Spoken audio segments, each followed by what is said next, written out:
शूद्राचरे तद्यतयो विशन्ति वेदान्तविज्ञानसुनिश्चितार्थाः सन्न्यासराकान्तकाले परामृतात् विमुच्यन्ति सर्वे धर्मं विपापं परमेश्वरगगनं विशोकस्तस्मिन् यतन्तस्तदुपासितव्यं यो वेदादौ स्वरः प्रोक्तो.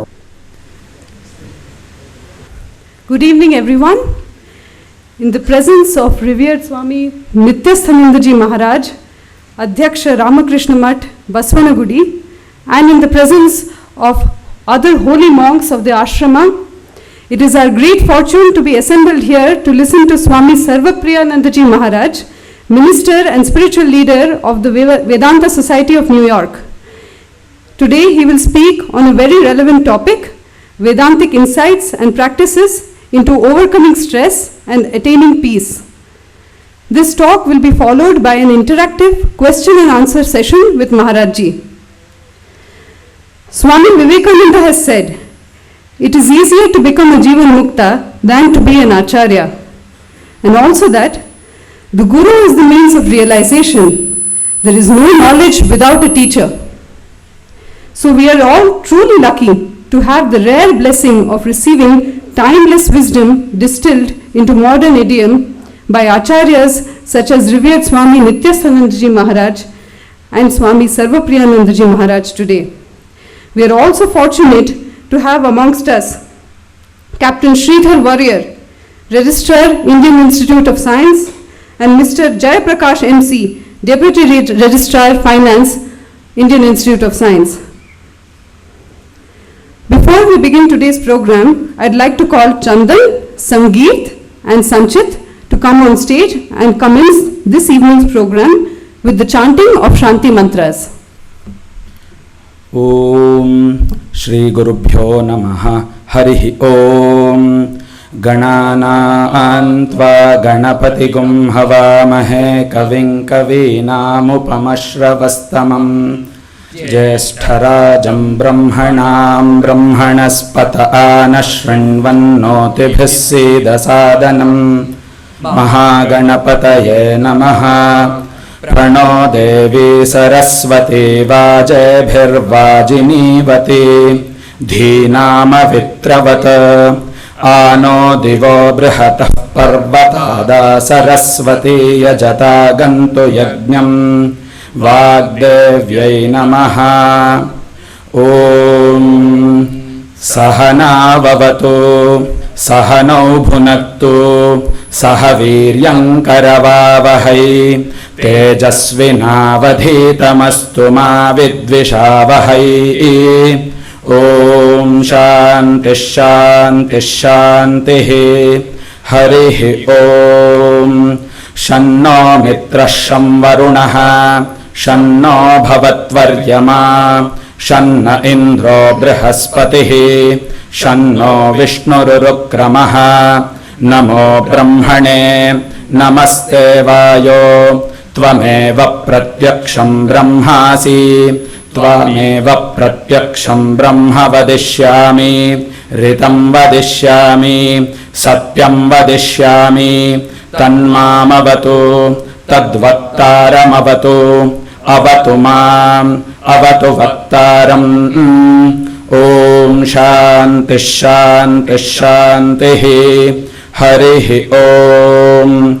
Bhadram Karnebhih Shrunuyama Devaah Bhadram Pashyemakshabhiryajatraah Sthirairangaistuštuvagum sastanobhih Vyashema Devahitam Yadayuh. Swasti na Indro Vriddhashravah Swasti nah Pusha Vishvavedah Swasti nastarksho Arishtanemihi Swasti no Brihaspatir Dadhatu. Om Shanti Shanti Shanti. Harihi Om. Namo Brahmane Namo Astvagnaye Namah Prithivye Nama Oshadibhyaha Namo Vache Namo Vachaspataye Namo Vishnave Brihate Karomi. Om Shanti Shanti Shanti. Harihi Om. Tacchayo Ravrinemahe गातुं यज्ञाय गातुं यज्ञपतये दैवी स्वस्तिरस्तु नः स्वस्तिर्मानुषेभ्यः ऊर्ध्वञ्जिगातु भेषजम् शन्नो अस्तु द्विपदे शञ्चतुष्पदे ॐ शान्तिः शान्तिः शान्तिः हरिः ॐ यश्छन्दसा वृषभो विश्वरूपः छन्दोभ्योऽध्यमृतात् सम्बभूव समेन्द्रो मेधया स्पृणोतु अमृतस्य देवधारणो भूयासम् शरीरं मे विचर्षणम् जिह्वा मे मधुमत्तमा कर्णाभ्यां भूरि विश्रवम् ब्रह्मणः कोशोऽसि मेधया पिहितः श्रुतं मे गोपाय ॐ शान्तिः शान्तिः शान्तिः हरिः ॐ मधुवातारतायते मधुक्षरन्ति सिन्धवः माध्वीर्नः सन्तोषधीः मधुनक्तमुतोषसि मधुमत्पार्थिवगं रजः मधुद्यौरस्तु नः पिता मधुमान्नो वनस्पतिर्मधुमागम् अस्तु सूर्यः माध्वीर्गावो भवन्तु नः ॐ शान्तिः शान्तिः शान्तिः हरिः ॐ. Thank you, members of the Vivekananda Study Circle, for inaugurating today's program with that soulful chanting. Before moving on to the welcome address, I'd like to briefly introduce the Vivekananda Study Circle IISc, members of which have organized today's event. The Vivekananda Study Circle, also known as VSC, consists of IISc community members who derived their life inspiration from the life and teachings of Swami Vivekananda. The circle works with the objective of providing opportunity and guidance to interested youth to acquire a clear understanding of life's goal, of values, and of culture in the light and teachings of Swamiji. This is achieved through weekly meetings to read Swamiji's works and through discussions on how the teachings of Vedanta, as taught by Swamiji, can be applied to modern life and contemporary needs. As is well known, it was Swami Vivekananda who impressed upon Sri Jamshedji Tata aboard a ship on a journey to America in the year 1893 to set up an institute in India to impart technical training and carry out scientific research. This idea later fructified through the immense campaign undertaken by Sister Nivedita to persuade the British government to give permission for the same. This led to the formation of the Indian Institute of Science, where we now sit to listen to this talk. The Vivekananda Study Circle takes this historic and deep ties between Swamiji and the Institute forward. While what I have said till now may be well known to many of you, what is less well known is that J.N. Tata wrote a letter to Swami Vivekananda asking Swamiji to head the institute. This letter can now be found on the archive website of our institute. This fact was pointed out to us by Professor Jagadish Gopalan. I would like to now call him upon the stage. To briefly introduce Professor Jagadish Gopalan, he is a senior professor in the Aerospace Department, IISc. He has had a long association with the Ramakrishna Math mission, which began at a very early age. He did his schooling at the prestigious Sri Ramakrishna Vidyashala in Mysuru. He is an honorary professor of the University of Glasgow and a fellow of several prestigious academic societies in India, the United Kingdom, and the United States of America. He is also the president of the International Shockwave Institute. I now have the honor of asking Professor Gopalan to give the welcome address and to introduce all our revered guests.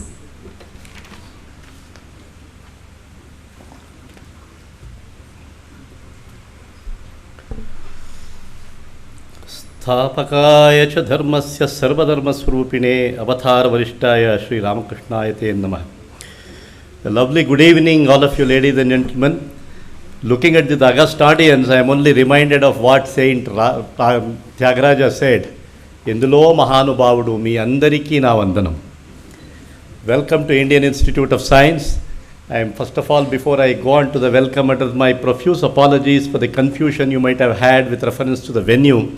Swamiji, we did not expect such overwhelming response, to be very honest, and then we had some logistic issue, but then all that has to go according to the wishes of the Holy Trinity. Today we see a very full hall here to listen to one of the outstanding exponent of Vedanta in the modern days, Swami Sarvapriyananda ji Maharaj.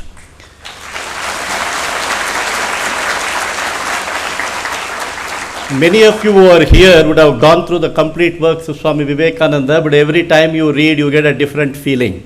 And every time you listen to Swami Sarvapriyananda ji Maharaj, you feel as if he is giving a new interpretation, like a Vedanta Kesari from him, coming out with such profound thoughts, which are so yet simple, but then it leaves an impression in your own mind.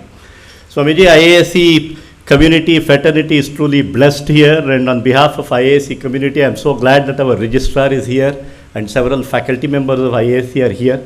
On behalf of all of them, and on my personal behalf, I extend a very warm and reverential pranam and a warm welcome to Indian Institute of Science. Thank you. For many of us who are students of Sri Ramakrishna Vidyashala Mysore, Swami Nityasthananda ji Maharaj needs no introduction. Every time we used to have him or hear him in the retreat program that we have annually, Swamiji comes across as such wonderful teacher, and his teachings are so very simple but so very profound. Maharaj has been able to come here. Swamiji, ನೀವಿಲ್ಲಿ ಬಂದಿದ್ದು ಬಹಳ ಸಂತೋಷ ಆಯಿತು. ಭಾರತೀಯ ವಿಜ್ಞಾನ ಸಂಸ್ಥೆ ಎಲ್ಲರ ಪರವಾಗಿ ತಮಗೆ ಹೃತ್ಪೂರ್ವಕವಾದಂಥ ಸ್ವಾಗತ ಹಾಗೂ ವಿನಮ್ರತೆಯಿಂದ ನಮಸ್ತೀನಿ. We are also lucky today to have an august audience from the Ramakrishna Math here. And this is something I feel is extremely special, because each one of them being a monk is not very easy. Although I have personally lived with monks for long years, we all keep saying we all want to sacrifice, we all want to do so many things. But to really give out this samskara and then go to something else and dedicate their entire life for the service of the nation is not a small effort. And I actually recognize the presence of several monks of the Ramakrishna order, starting from the Nityasthananda Maharaj here, and maybe Mangalanatha ji Maharaj is here, Anilananda ji Maharaj is here, Harimayananda ji Maharaj, Dharmatmananda ji Maharaj, Mahadipanand, several of them are there. Maybe some names I might have left with. Maharaj, pranams to all of you and welcome on behalf of Indian Institute of Science.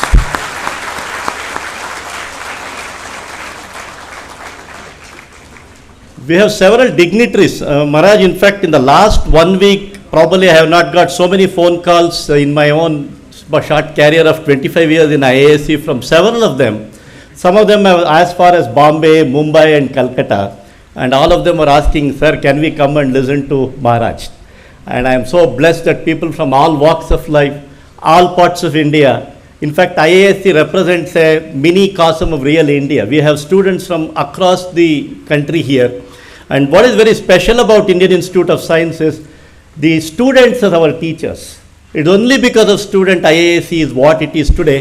It is their passion, their dedication, their initiative which actually keeps the research going. And this Vivekananda Study Circle is also one such initiative. So all that you see here is organized by students. I again welcome all the students of IISc and also the students who have come from different parts of the country and different parts of Bangalore. And I think I would not stand in between any of the further programs. May I request both of you to light the lamp and then formally commence the program.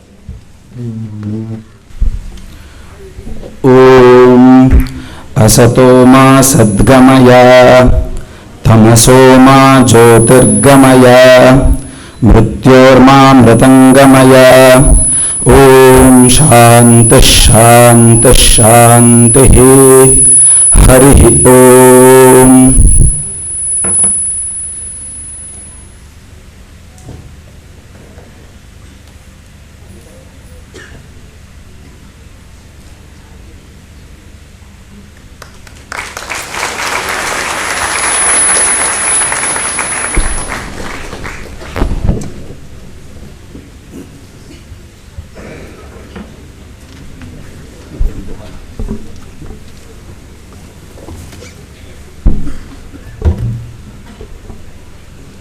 I'd now like to briefly introduce revered Swami Nityasthananda Ji Maharaj.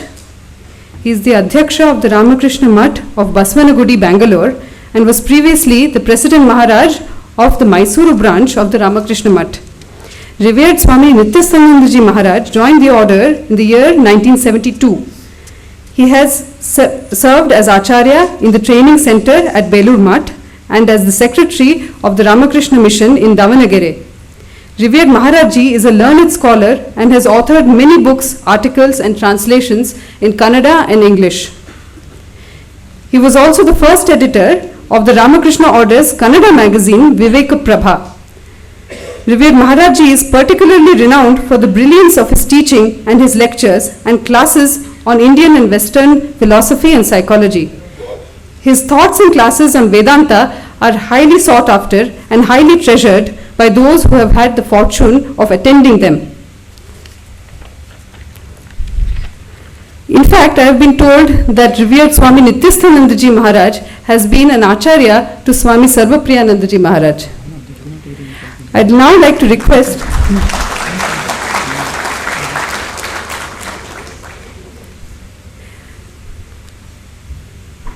I would now like to request Swami Nityasthananda Ji Maharaj to speak to the audience as a part of the benedictory address.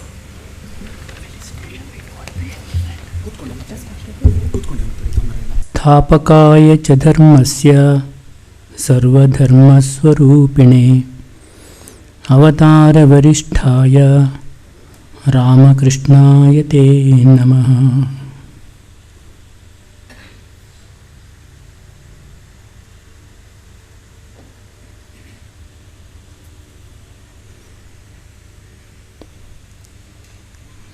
पूज्य स्वामी सर्वप्रियानंद जी महाराज and other brother monks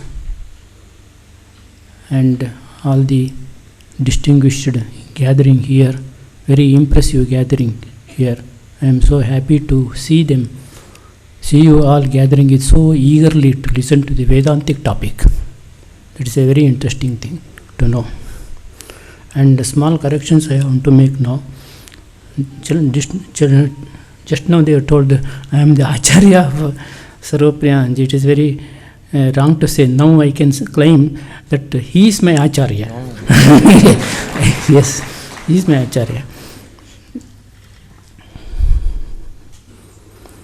Anyway, you are all working in a different departments, and some of the students are going to work in the society in various capacities.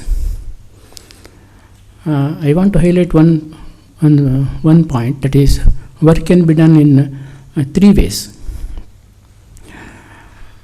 Doing the work as a profession, doing the work as duty, doing the work as service. Doing the work as profession, you all understand. I do the work, I get the salary. So for the sake of salary, I do the work. So that is doing the work as a profession. Everything has become a profession nowadays. Even music also profession, dance also profession, all art varieties, all those become as a profession now. Because it is a commercial age of commerce. Everything has a profession. Even religion also commercialized. You all know it. But what happens, if work is done only for the sake of salary, then salary becomes very important, work becomes very secondary. Most of the strikes in the government offices and other places takes place. The gist of the strike is give me less work and more money. That is the gist of the whole thing. So, in such a situation, work culture will not really produce anything. They always want to get leisure, joy outside the work, not within the field of their activity. One must be able to derive joy in the work itself. Work itself makes it more joyful. how to make it joyful. So second stage of evolution in the work activities is doing the work as duty. Yes, I am getting so much of money. It is my duty to do the work. I have to complete it. I have to do it. I have to come in time and do it. But this concept of duty also is very painful. Swami Vivekananda says the duty is seldom pleasant. It's always, irritating the mind. When I come to the office, duty bothers me, heavy on me, so much heavy on me. And when I go home also, there are so many duties are there. It's also bothering me. It is like, summer midday sun, which is always torturing the body, torturing the mind. So this duty is always torturing the soul. So that is why how to make it smooth, how to make it lovely, how to make it pleasant, Swami Vivekananda says you add one value to it, that is the love. If you add love to duty, then what happens, it becomes a service. When it becomes a service, then you do the work with great love. You love the work and you derive joy from it. So when we are able to do the work as a service, every work is a service. Even the small work also. See what I always say, no work is personal. Every work has got its own social dimension. Even my thinking also has got its own social dimension. Breathing has got its own effect on the society and others. Every work has got its own social dimension.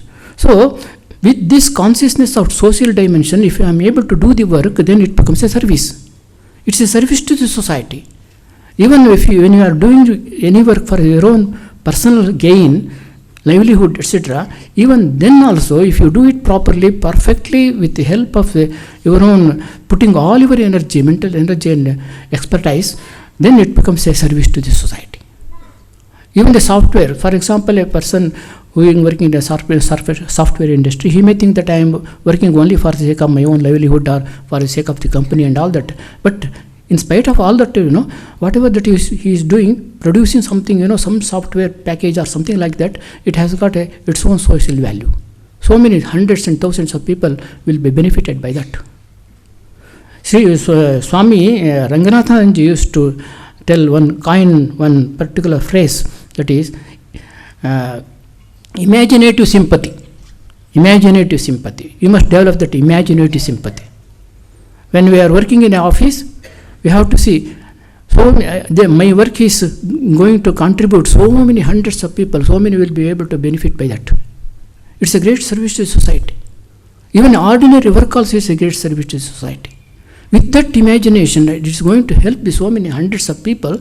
When we are able to act and work, then it becomes a service, great service. So that is how we have to transform this work. Only attitudinal change is required, that's all. When we have that idea, this is a service I am doing, rendering service to the society, then work will not be a burden to me. Work is a joy. It is a joy, great joy. I will be able to produce work with all my heart, with all my mind, with all my sincerity. This is what is the attitude you have to develop. This is the attitude. So Vedantic perspective will help in changing our attitude towards the work, and work is done with this kind of service attitude. It is a great benefit to the personality also, to overcome our stress and strain and all that. Otherwise work is a great stress, great strain. So that is why you have to change our attitude towards the work. With this, I don't want to take much time of Swamiji. You are all eagerly waiting to hear him. I don't want to come in between, and so I will conclude my speech with all the good wishes. Thank you. Yeah,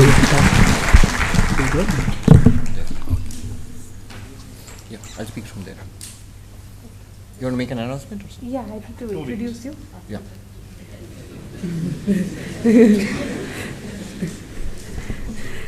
Thank you, revered Maharaji, for your wonderful words of wisdom. They have given us much food for thought. I now request Professor Jagadish Gopalan to kindly felicitate our guests. Revered Swami Nityasthananda Ji Maharaj, Adhyaksha, Ramakrishna Math, Basavanagudi.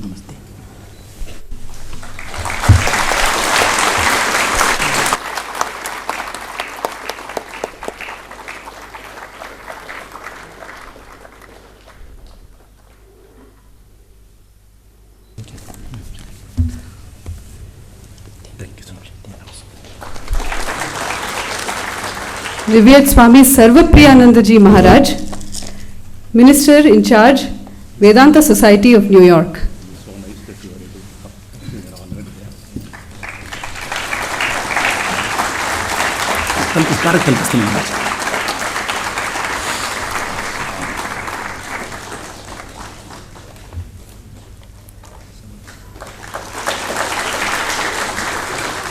Captain Sridhar Warrior, Registrar, Indian Institute of Science.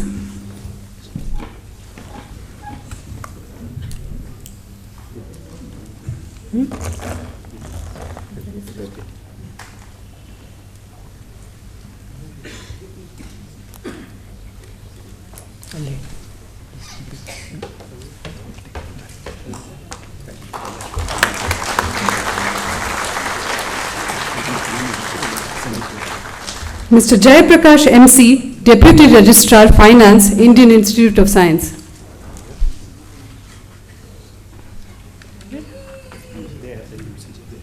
I see, okay.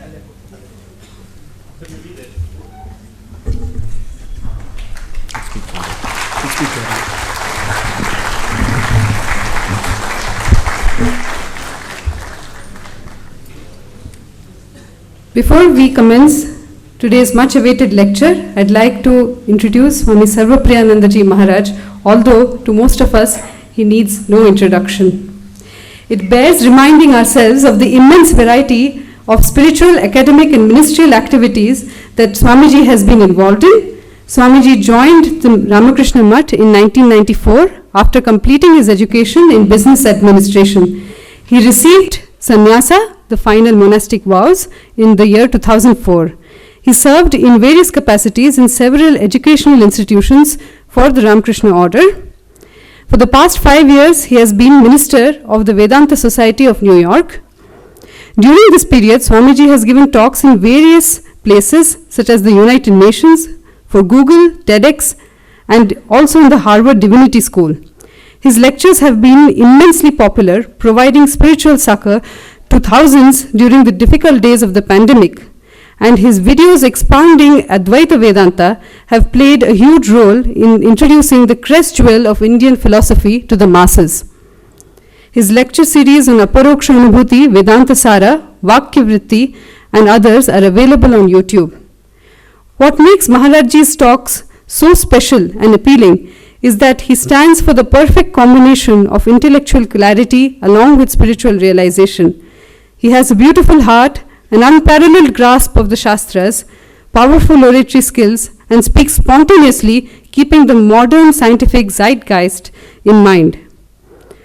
Therefore, he truly lives one of the core principles of the Ramakrishna Order, that is the simultaneous practice of all 4 yogas, karma, bhakti, raja, and jnana yoga. Therefore, although a non-dualist at heart, his lectures on all 4 yogas can be found on YouTube and are very impressionable. Maharajji has also delivered discourses on the Bhagavad Gita, Drikdrishya Viveka, Mandukya and Katha Upanishad, and also guided meditation classes. The central teaching of Advaita Vedanta, in the words of Swamiji, Swami Vivekananda, is the divinity within man and the oneness of all existence. This central teaching finds clear expression in the simple words of Swami Sarvapriyananda Ji in most of his talks. Talks titled The Great Bliss, No Greater Gain, No Mind, Non-Dual Awakening, Oneness, The Unattached Self, talks on the Ashtavakra Gita, and many more. You can find them on YouTube. His dialogues with many of the world's foremost thinkers and philosophers has established the direct relevance of Vedantic philosophy by building a bridge between modern neuroscience, philosophy, and spirituality. In fact, Advaita Vedanta directly answers questions that neuroscientists are today asking. An example of this is Swami Sarvapriyanandaji's recent conversation with Professor David Chalmers of NYU on the topic of the hard problem of consciousness. Being rooted in his own religion and sampradaya, Swamiji has also been an active organizer and participant in many interfaith seminars and meetings, and has spoken both in the United Nations as well as the World Parliament of Religions in this context. Maharajji, in his visit to India, has been giving 2 to 3 talks at the very least every day, and he is going to be doing so for the next couple of weeks, and is also visiting Singapore. Therefore, we are immensely grateful that he was able to take out time from his immensely busy schedule to grace us with his holy presence. I now request revered Swami Sarvapriyanandaji Maharaj to take the stage.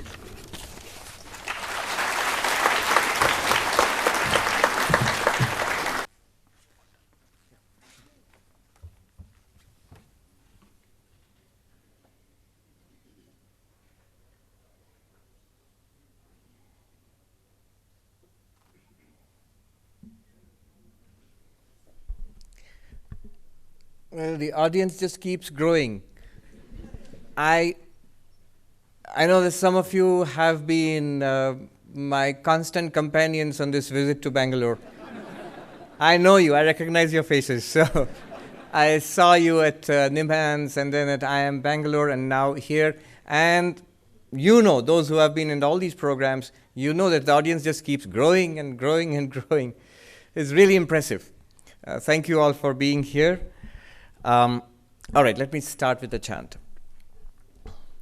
Om asato ma sadgamaya tamaso ma jyotirgamaya mrityurma amritam gamaya Om shanti shanti shanti.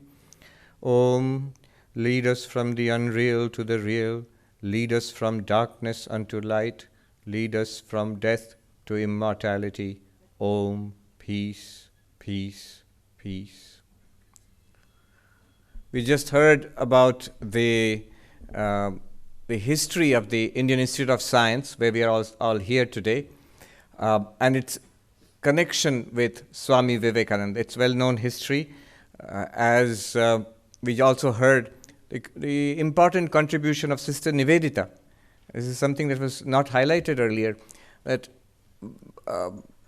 Swami Vivekananda was the person who put this idea in Jamshedji's mind. Jamshedji was the person, the pioneer who took the initiative in establishing this institute. But both of them passed away before this institute could be established. They didn't live to see it being established.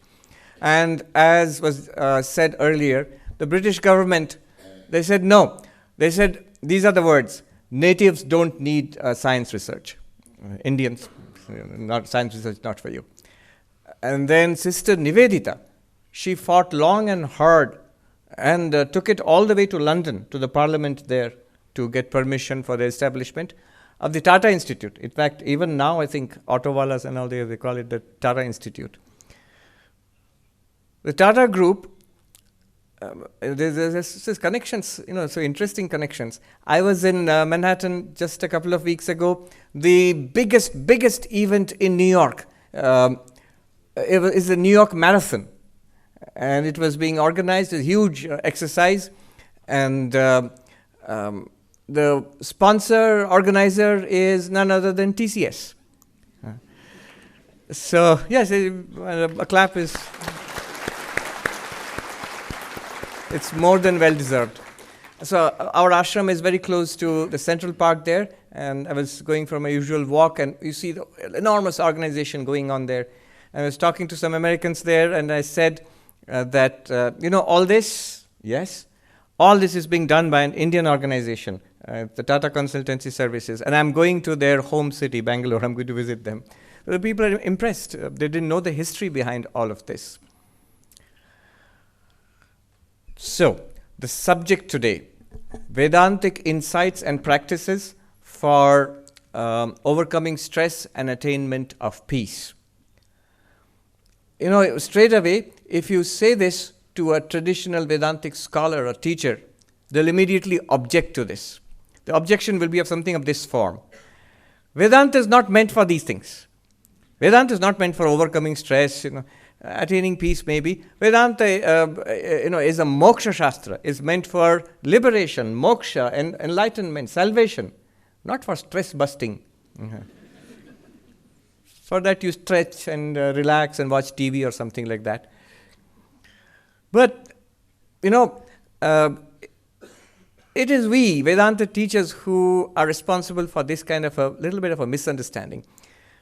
I am reminded of this story, probably apocryphal, the one who started transcendental meditation, Maharshi Mahesh Yogi, again in New York. So when he went and started teaching meditation there, and the way he put it, if you meditate, your aging process is arrested, you won't have so many wrinkles on your face, you won't be overcome by stress, you will, your immune system will be boosted, and you can resist disease, and so many things. And you look younger, you look more beautiful, you're more peaceful internally, all these benefits. And of course, the TM became very popular. It's still very popular across the world, not just in the United States.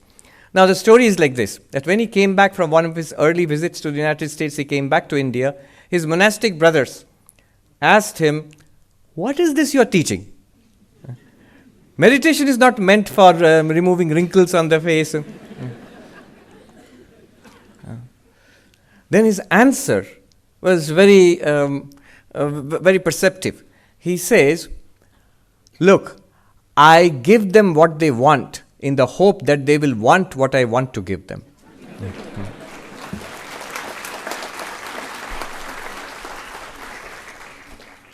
And it is also not true that Vedanta is not meant for overcoming stress or not meant for attainment of peace.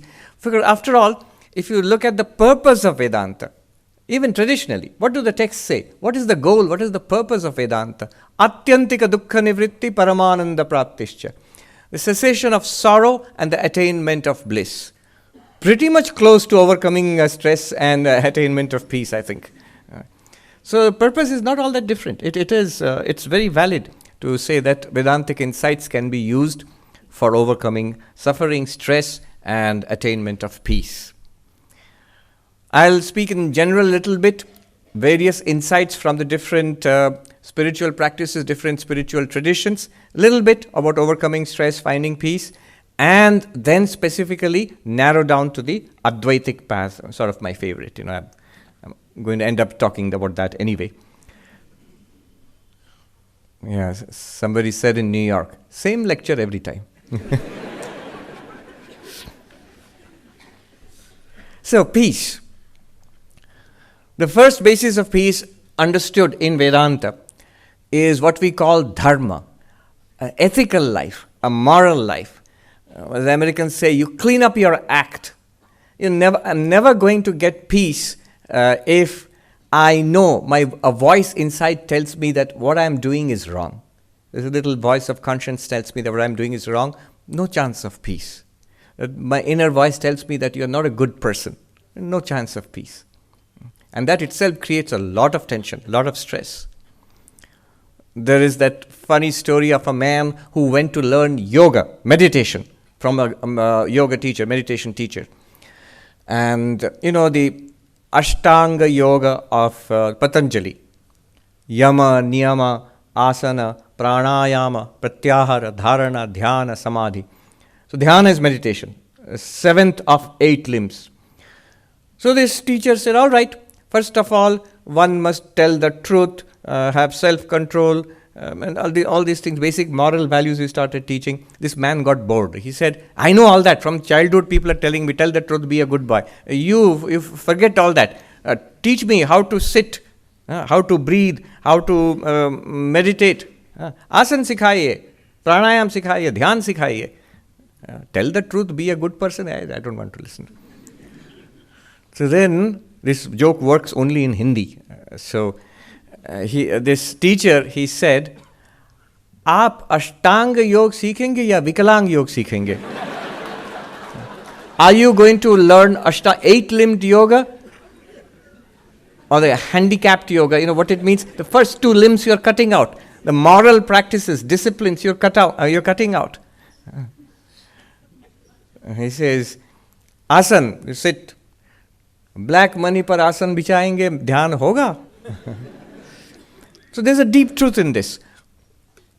When my conscience is clear, or at least I'm making efforts, that I am aware that what I'm doing is not ethically entirely above board, and I'm trying to make a difference and make a change in my life and become a better person, then spirituality becomes possible. Then also peace of mind becomes possible.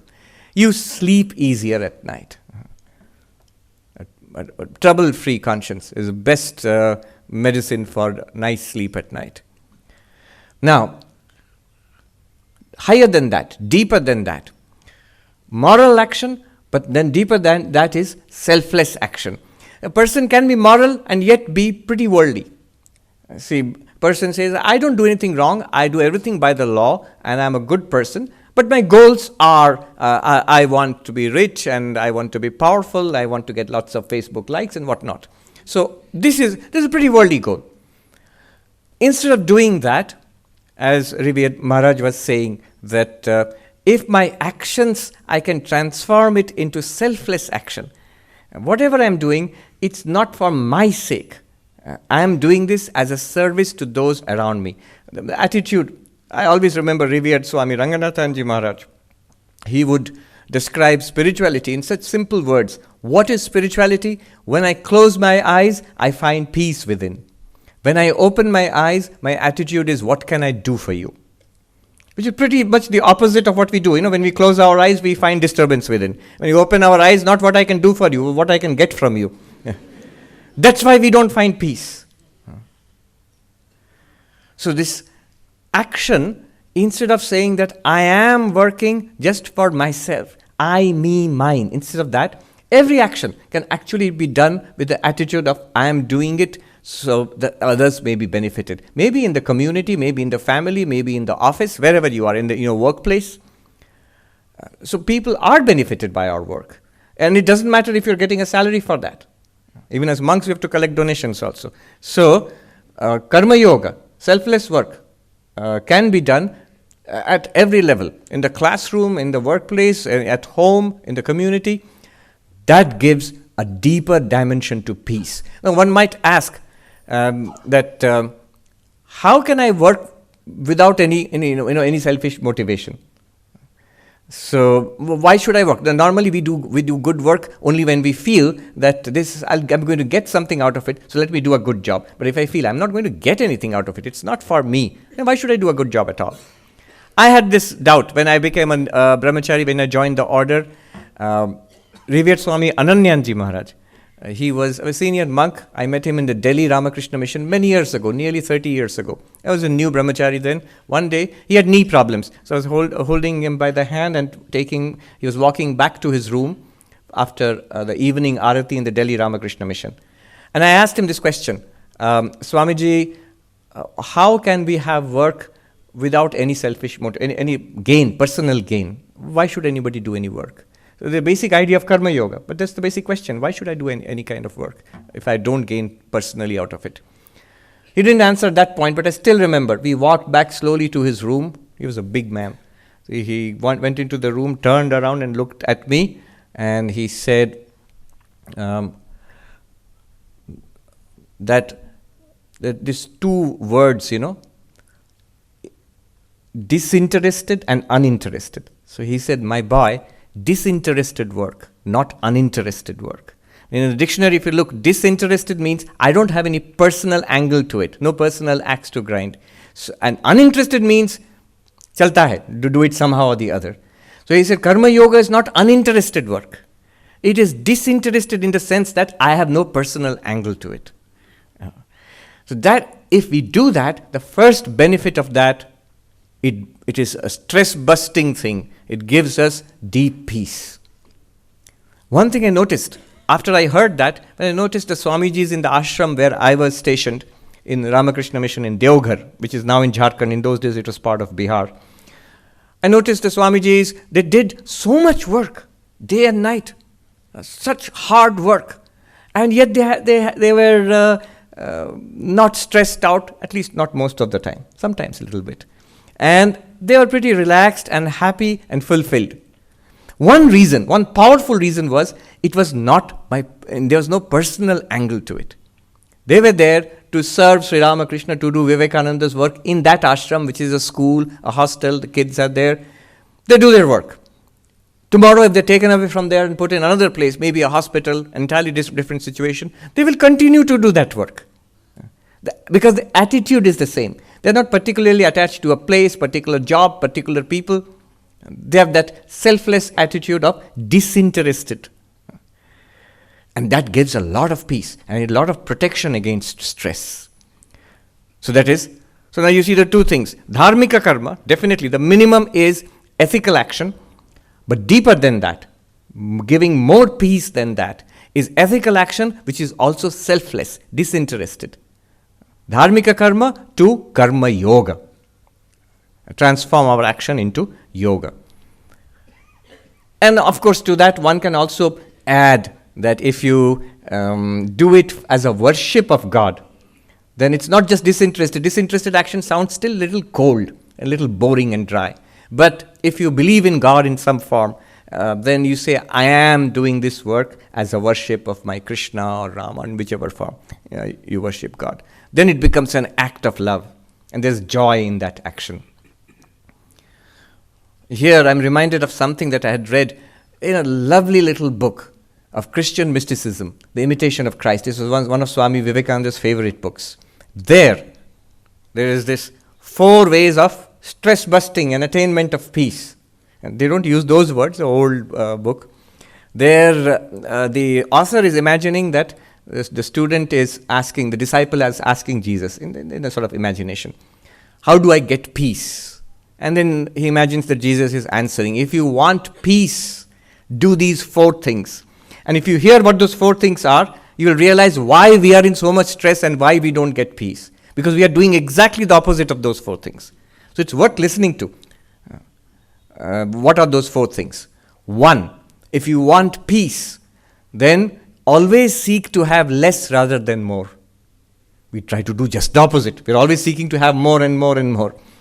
I mean, in this country, it's still under control, though it is slowly going out of control. I always say in the United States, it's the first time I saw a country where you have houses and houses just to keep stuff. They call it storage. So all the junk which accumulates in your home, and then it overflows your home into the garage till there's no space for the car, and then you have to take it all and go and hire a place, big storage place to keep your personal stuff, which you may never use again. But stuff, more things. Always seek to have less rather than more. That's the first thing for peace. The second thing he says is more difficult. Always seek to be last rather than first. The professors will be upset. What are you telling Swamiji? Always seek to be last rather than first. By what that he means that first and last in terms of consumption, in terms of taking credit, in terms of status. Let others get credit. Let others get status. Let others enjoy the whatever is to be consumed. Who is the mother who is the last piece of cake is in the house and the kids are coming back from school? Does the mother ever think, oh, before they come back, let me eat the cake? No, she gets joy by thinking that let me not eat the cake, but let the kids they will enjoy it. Always seek to be last rather than first. Then you will get peace. And third, even more difficult. If you want peace, always seek to do the will of another rather than your own. Always seek to do the will of another, what the other person wants. And it's not really all that difficult. In most cases, this clash of what we want is mostly clash of opinions. Maybe the opinion of the other person, the choice of the other person is not as good as your choice, as wise as your choice. 10%, in Hindi we have a saying, 19-20. Yeah. So if you accept the will of the other, then the result is peace actually. And the last one, if you want peace, fourth one, if you want peace, then in all things, try to see and know and accept the will of God. Whatever happens in life, try to see that it is the will of God and try to accept it. Try is because it's difficult, and try to accept it. These 4 things, they lead to peace. And if you want to manage stress, these 4 things are very powerful tools actually to manage stress. So this is external. This is still external. Action. Possession, action, relationships, this is external. But peace and lack of peace are actually internal states. Just today I was talking in Sheshadripuram College. I mentioned this, that one sadhu said that we think we don't have peace, we have stress because samsara is giving us stress. Samsara is troublesome, and that's why my mind is troubled. But, and that the sadhu said, actually it's just the opposite. It's because my mind is troubled that I think samsara is troublesome. It's the other way around. We think people are troublesome, situation is troublesome, environment is troublesome, so my mind is troubled. Just the other way around. It's my mind is restless and troubled, that's why I see so many problems outside. You say, aren't there problems outside? There are. It's much easier to deal with them if my mind is at peace. And notice, the same problem, exact same problem, two different people react to it in 2 different ways. Which means our reaction to it depends upon our mind, not so much upon the situation outside. We ourselves react to the same situation, same person in different ways when our mind is calm or when our mind is disturbed. So the 3rd level of seeking peace, of overcoming stress, we have to deal with it at the level of the mind. This is the level of yoga. At some time of the day, we must be independent of the mind. We are not the mind. This is a basic idea of Vedanta, Yoga, Sankhya. Because we are not the mind is an instrument, it doesn't have to keep working all the time. If I have a hand, do I have to keep grasping things all the time? If I have legs, do I have to keep walking around, running around all the time? Unless you are 3 years old, you shouldn't. So exactly like that, if I have a mind, why should I let it go on chattering all the time? There must be some time in the day at least, once or twice, once in the morning, once in the evening, where I sit down in stillness, in silence, in peace, and know that I am independent of this mind. The mind must fall silent. That is meditation. And again, very powerful tool for overcoming stress and for attainment of immediate peace. Even more than that, at even deeper level of peace and joy and overcoming stress is love, bhakti. If somebody loves a person, another human being, there itself you find happiness. But the thing is, we love a human being, it's happiness mixed with misery also. When you love not one particular person, you love in general everybody. Now you might say, that's a nice thing to say, but how does that work? How is it possible to love everybody? It is possible if you love God. Those who have bhakti towards Ishvara, to Bhagavan, so that of course requires faith. So if you have faith in God, you see God in every being equally so.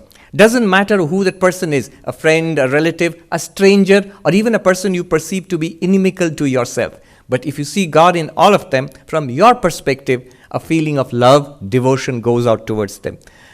And the first beneficiary is you yourself. We ourselves are the first beneficiaries of love. When we love, we first find joy within ourselves.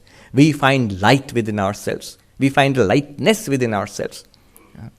Even a stressful situation is easily acceptable. Parents put up with so much stress because of kids. That's because of love.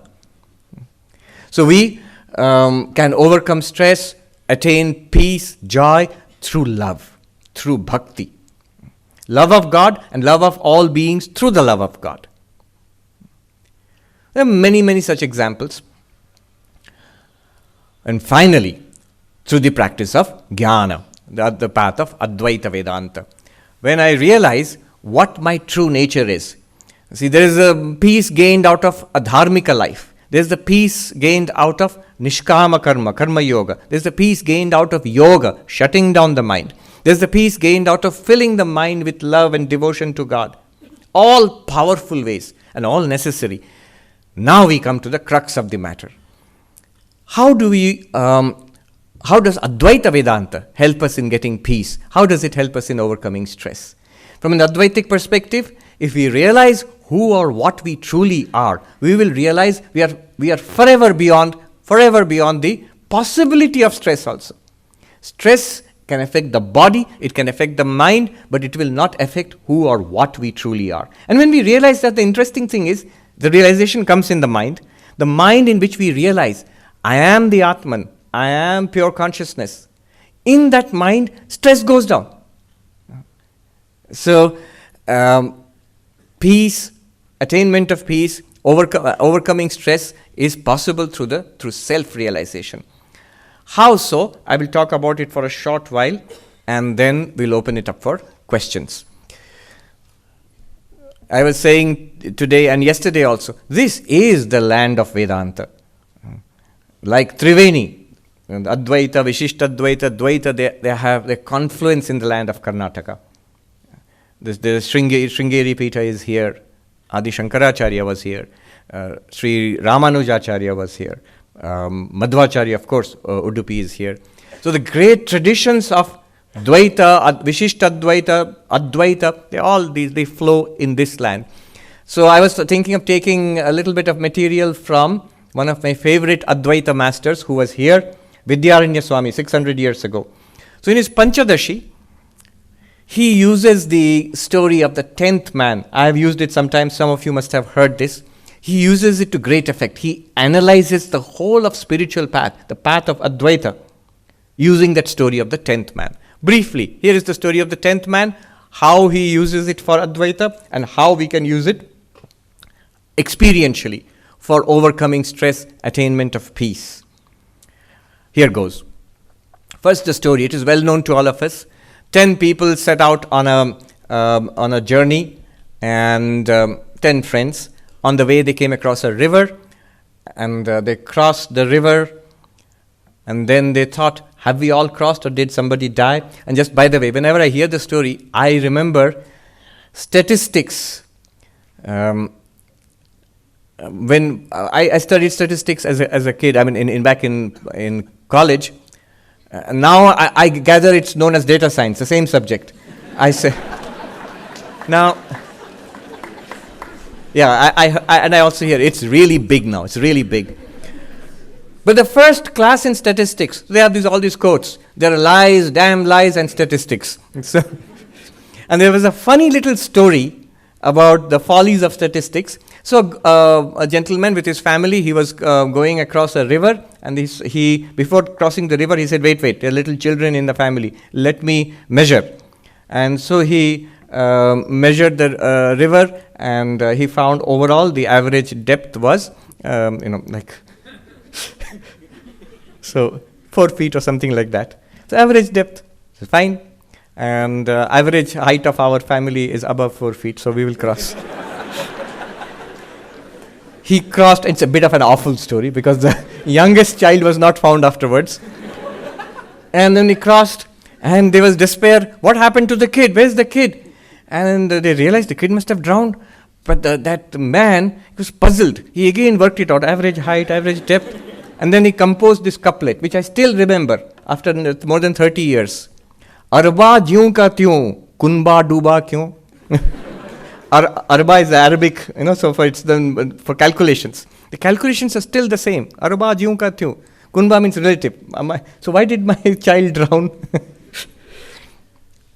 Now these people crossed. Luckily they were not statisticians. They crossed, and then they were worse than statisticians. One of them thought, have we all crossed or did somebody drown? Let's count. And they began to count. 1, 2, 3, 4, 5, 6, 7, 8, 9.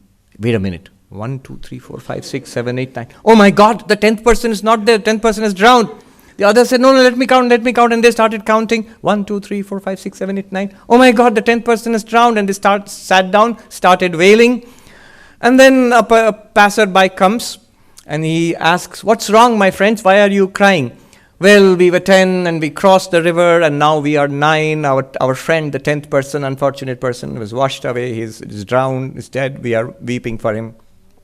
That person must have counted, and he said, "Look, don't cry. The 10th person is there." That's what the Guru tells us. That's what Advaita Vedanta tells us, that don't cry, don't weep. There is a solution to the suffering of this world, and the solution is self-realization. The 10th person is there.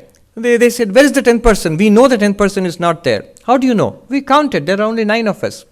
And then this person says, "Well, at least, count again. I'll show you."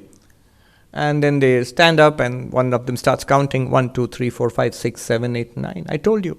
And this man comes and takes this counter's hand and turns it this way and says, "Dashamastvamasi, you are the 10th, 10.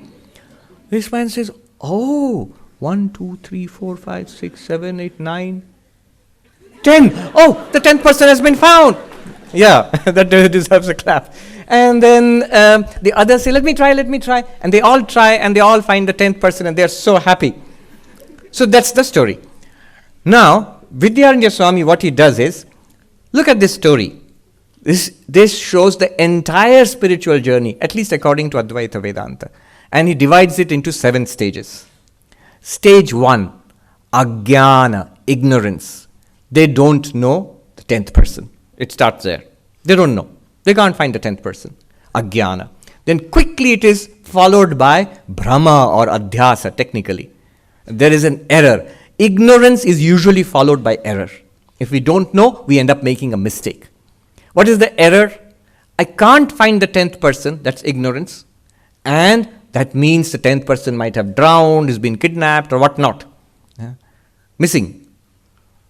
So that's ignorance. And that's an error. Ignorance is I can't find the 10th person, the error is drowned. And then the result is, third step is dukkha, suffering. They wail and cry and they're in terror. What happened? Then the teacher comes and says, don't worry, the 10th person is there. This is the 4th stage. The 4th stage is paroksha jnana, indirect knowledge. Why indirect knowledge? Because remember when that person said the 10th person is there, what was the reaction of all of them? Where? Well, you are telling us we will believe you. You seem to be a good person, you are telling us we'll believe you. So we'll believe you, you have told us, I've heard about it, I haven't found it out yet for myself. But, okay, I take it on trust. That's called paroksha jnana, indirect knowledge, not direct knowledge. We haven't found it out yet. Then the 5th stage comes when you are the 10th. 1, 2, 3, 4, 5, 6, 7, 8, 9, 10. Oh, I am the 10th. Now, what was indirect knowledge? The 10th person is there. It is now found as I am the 10th person. Here, I get it. This is called direct knowledge. Aparoksha jnana, direct knowledge. And although technically if you translate, aparoksha jnana is non-indirect knowledge. Double negative is used. So direct knowledge. Then the 6th stage comes. What happens after direct knowledge? Dukkha nivritti. The sorrow, the 10th person is dead and we are crying for that goes away immediately. And then what happens after that? They are all happy. Ananda prapti. They attain their natural peace. So 7 stages. You're thinking, what were the first 3 again? Ajnana, ignorance. Then Brahma or Adhyasa, error, mistake. Then dukkha, suffering. Then paroksha jnana, indirect knowledge. Then aparoksha jnana, direct knowledge. Then dukkha nivritti, cessation of sorrow. And then ananda prapti, attainment of peace or joy. The 6th stage is overcoming stress. And the 7th stage is attainment of peace, what we were talking about. How does that work actually in Vedanta? So, the stage of ignorance is, according to Vedanta, what we think of ourselves right now. I am this person. Who are you? I am this person. I do not really know who I am. Because according to Vedanta, you are Brahman. You are infinite existence, consciousness, bliss. And our first reaction is, I don't think so. I think I'm this guy. and I have this little, my personal history. These are my problems. So we start there. That's ignorance. I don't know what I am. Since I don't know that I am Satchidananda Brahman, what I know is, the first thing that is presented to me, this mind, thoughts, feelings, emotions, memory, and this body. So this mind and body are presented to me in my awareness, so I immediately, error, mistake, I take it to be myself. Who am I? This one, here. What is this? I. You see the mutual imposition. What am I? This one. And what is this? I. So I mutually identify body and mind with the self, and the self with the body-mind. And this is called this adhyasa, imposition, superimposition. And this leads to suffering. Why does this lead to suffering? Naturally, the body and mind are deeply limited things. The moment I identify myself with that, I have disease and aging and ultimately death. I identify myself with the mind. I have desire and frustration. Even if I fulfill my desires, then new desires come up. And I have envy and jealousy and hatred, negativities in the mind. All of that becomes mine. I am full of sorrow and trouble and misery. That comes from the error, and the error comes from the ignorance. So this sorrow and misery, this is the third stage. In the fourth stage comes Vedanta. Vedanta says, Satyam Jnanam Anantam Brahma. Taittiriya Upanishad. Brahman is infinite existence consciousness. Our reaction is, good for Brahman. What is it to me? Tattvamasi. You are that. Then you cannot say that. You can't shrug. What is it to me? It's a very funny but very personal story. I'll share it. The monks especially will enjoy it. Those who have seen Bhuteshanandaji Maharaj, the 12th president of our order. So he was a very funny person, but he never laughed. He would have you all laughing. He would speak with a slow drawl. There are endless stories. I can abandon the Vedanta class and talk about his the stories, the jokes and all. This particular thing I just remembered. So Swami Bhuteshanji is the president of the entire Ramakrishna Math in Bengaluru Math. Is sitting, and I and many others, we had all gone to offer our pranams to Maharaj. And Swami Chetananandaji, who had come from St. Louis, the Vedanta Society of St. Louis, he was visiting India, and he came to offer pranams to revered Swami Bhuteshananda. There are people from St. Louis here. They offered pranams to Bhuteshanandaji. Bhuteshanji Maharaj. And so Chetananji had some questions which he is asking. And then Bhuteshanji Maharaj said, do that thing which Americans do. What, Maharaj? Shrugging. And then he himself showed. It was so funny, I still remember. This little old man is sitting there, he did this. And we all burst out laughing. And we all said, Maharaj, do it again. Shrugging. Yes, I still remember that.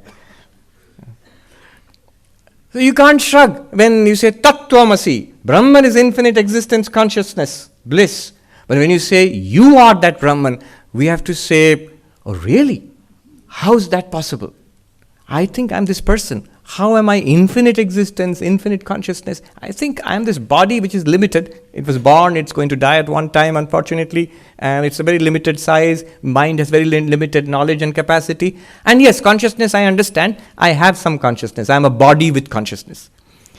But Vedanta says, no, you are consciousness itself, and limitless consciousness at that, in limitless existence, beyond the possibility of death, beyond the possibility of sorrow also. So this is told to us. What is this stage? The stage of paroksha jnana, indirect knowledge.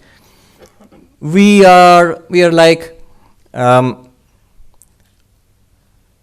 Upanishad is telling us, Swami is telling us, let us accept it. All right, it's possible.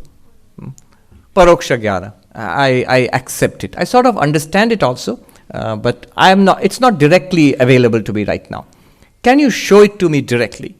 There's a time in the text, Vakya Vritti, when Shankaracharya, he's written this book, the Guru is teaching the disciple. At one point, the Guru shows the disciple that you are not the body, not the mind. And the disciple says to the Guru, If I am not the body-mind, then show me what I am, like a fruit, karamalakavat, like an amalaki on the palm of my hand. Show me like that directly. Because body and mind is something that I directly experience. Now you are telling me I am not body-mind, then what I am, that you show me directly? The Upanishad takes up the challenge. Good, I will show you.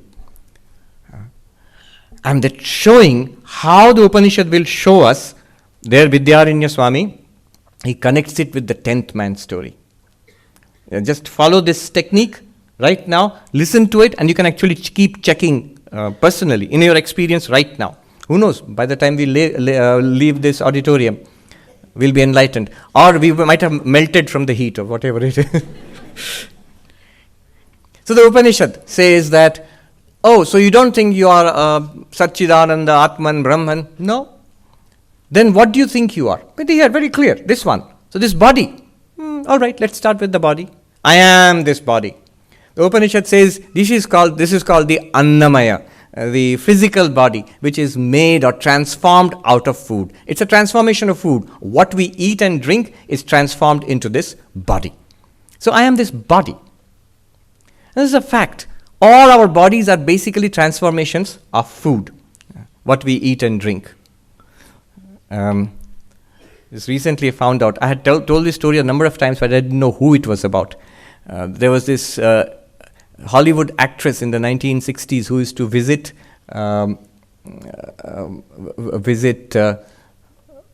our center in Hollywood, and she was interviewed, she said, she was asked this question: what is the secret of your beauty? The Italian actress. It was Greta Garbo actually. And what's the secret of your beauty? She said, oh, this is pasta. What she meant is, what you are seeing as a beautiful body is actually transformation of pasta. So body is Annamaya, a transformation of food. And then the Upanishad says, okay, you think you're the body. Yes. But this body changes so much. From babyhood, once it's born, from babyhood to childhood to teenage to middle age to old age, it changes so much.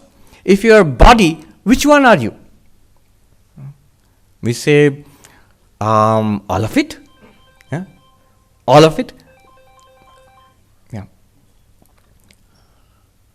But that's not logical. The baby's body and the old person's body are so different in size and shape and look, and it's so different. If I am the same one, the one who was in the baby's body and one who was in this old person's body, if I am the same one, how can I be same as that one and this one? If A is not equal to C, how can B be equal to A and C at the same time? I'm using this language. One sadhu to whom it was said, dono hi hame. I am the baby's body also and the grown-up's body. Why? What is wrong in that? The sadhu said, Wah, gadha bhi or ghoda bhi. How can you be a donkey and a horse at the same time? Very different. See, these are not, you might think that this is not exactly strict, rigorous proof, it's not mathematically rigorous. It is not. It's not meant to be a mathematical proof. It's meant to be more like a lawyer's argument, something that is sort of trying to convince a jury. So there are a series, a battery of arguments. The Upanishad says, continuously changing body, and you have the intuitive feeling that I am the same person. How can you be the same person if you are that continuously changing body? Not only that, a deeper argument would be that this body is an object of your experience, right? And you are the experiencer. You are the drashta, the body is drishya. Drashta and drishya, the seer and the seen, are always different. I see this must be different from my eyes. I experience the body, I see it, I can touch it, I can hear the tummy rumbling, I can feel it, the warmth of the body, I can even taste the taste of the body. All five senses objectify the body. So it's a thing, an object, it's drishya. I am the drashta, I am the experiencer of the body, just as I am the experiencer of this podium. How can this body be me? How can it be I? It's an object to me. So therefore, the body is a drishya, I am drashta. I cannot be the body, because drashta and drishya cannot be the same thing. One more argument. There are multiple arguments. Actually, I can give you at least 7, 8 or 9 arguments. But one more is, I am conscious of the body. The body itself is not conscious of me or itself or anything else. This is a very interesting way of looking at it. You are aware. All of us, we agree. I am aware. Whatever I am, I'm aware. I'm aware of the body. Is the body aware of me? A simple experiment. If I look at my hand, I'm aware of my hand. Is the hand aware of me? Is it saying, hello Sarvapriyananda, long time no see? No. It's an object. I have no experience of the sense that the hand is somehow aware of me. I am aware of the hand. Again, I know it's a strange way of arguing, but it's very intuitive. It's very, it's psychologically valid. That's how we feel from our experience. It's what philosophers would call a phenomenological argument, an argument from our experience, lived experience. Because the body changes, I do not change. Intuitively, I feel that. Savikara, nirvikara. Because the body is an object of experience, I am the experience, drishya and drashta. Because the body is not conscious, jada, and I am conscious of the body, chetana. Because of these reasons, I cannot be the body. And then we look inwards. Then what am I? If I am not the body, I am there. But then what am I if I am not the body? What other candidate can I propose? Well, then the Upanishad says, how about prana, life itself, of which breathing is the most obvious manifestation. Life. Am I life? Good argument, actually. A good candidate for the self. Am I life itself? And again, the same arguments. Does prana change? Yes, it changes. Breathing in and breathing out. Hunger and thirst. These are all manifestations of prana. I eat, hunger and thirst are gone. Tiredness and energy. Ill health and good health. All of these are manifestations of prana. And they keeps changing. But I am the same one who was hungry, now I am full.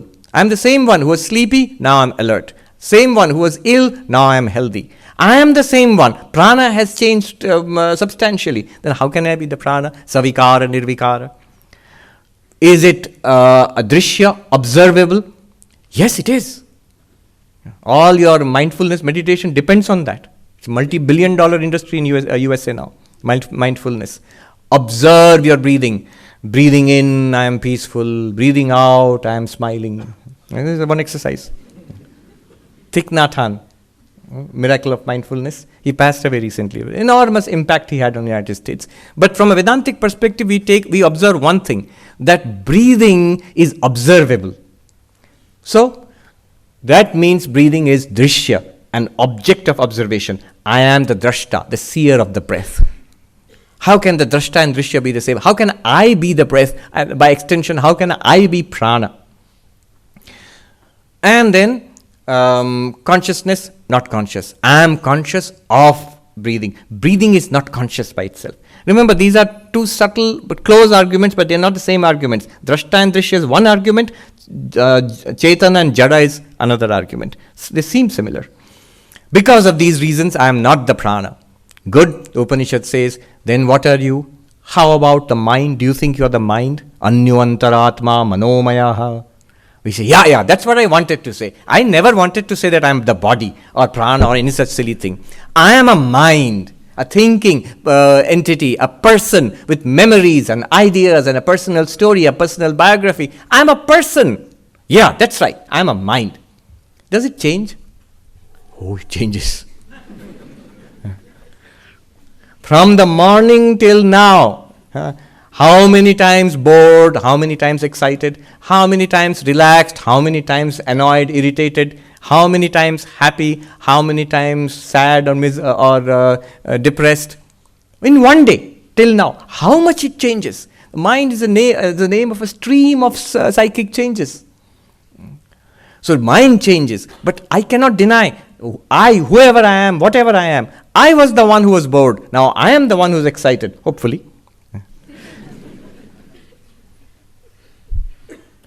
Being excited in New York, especially in New York, being excited is a sign of mental health. First thing they'll ask is, anything.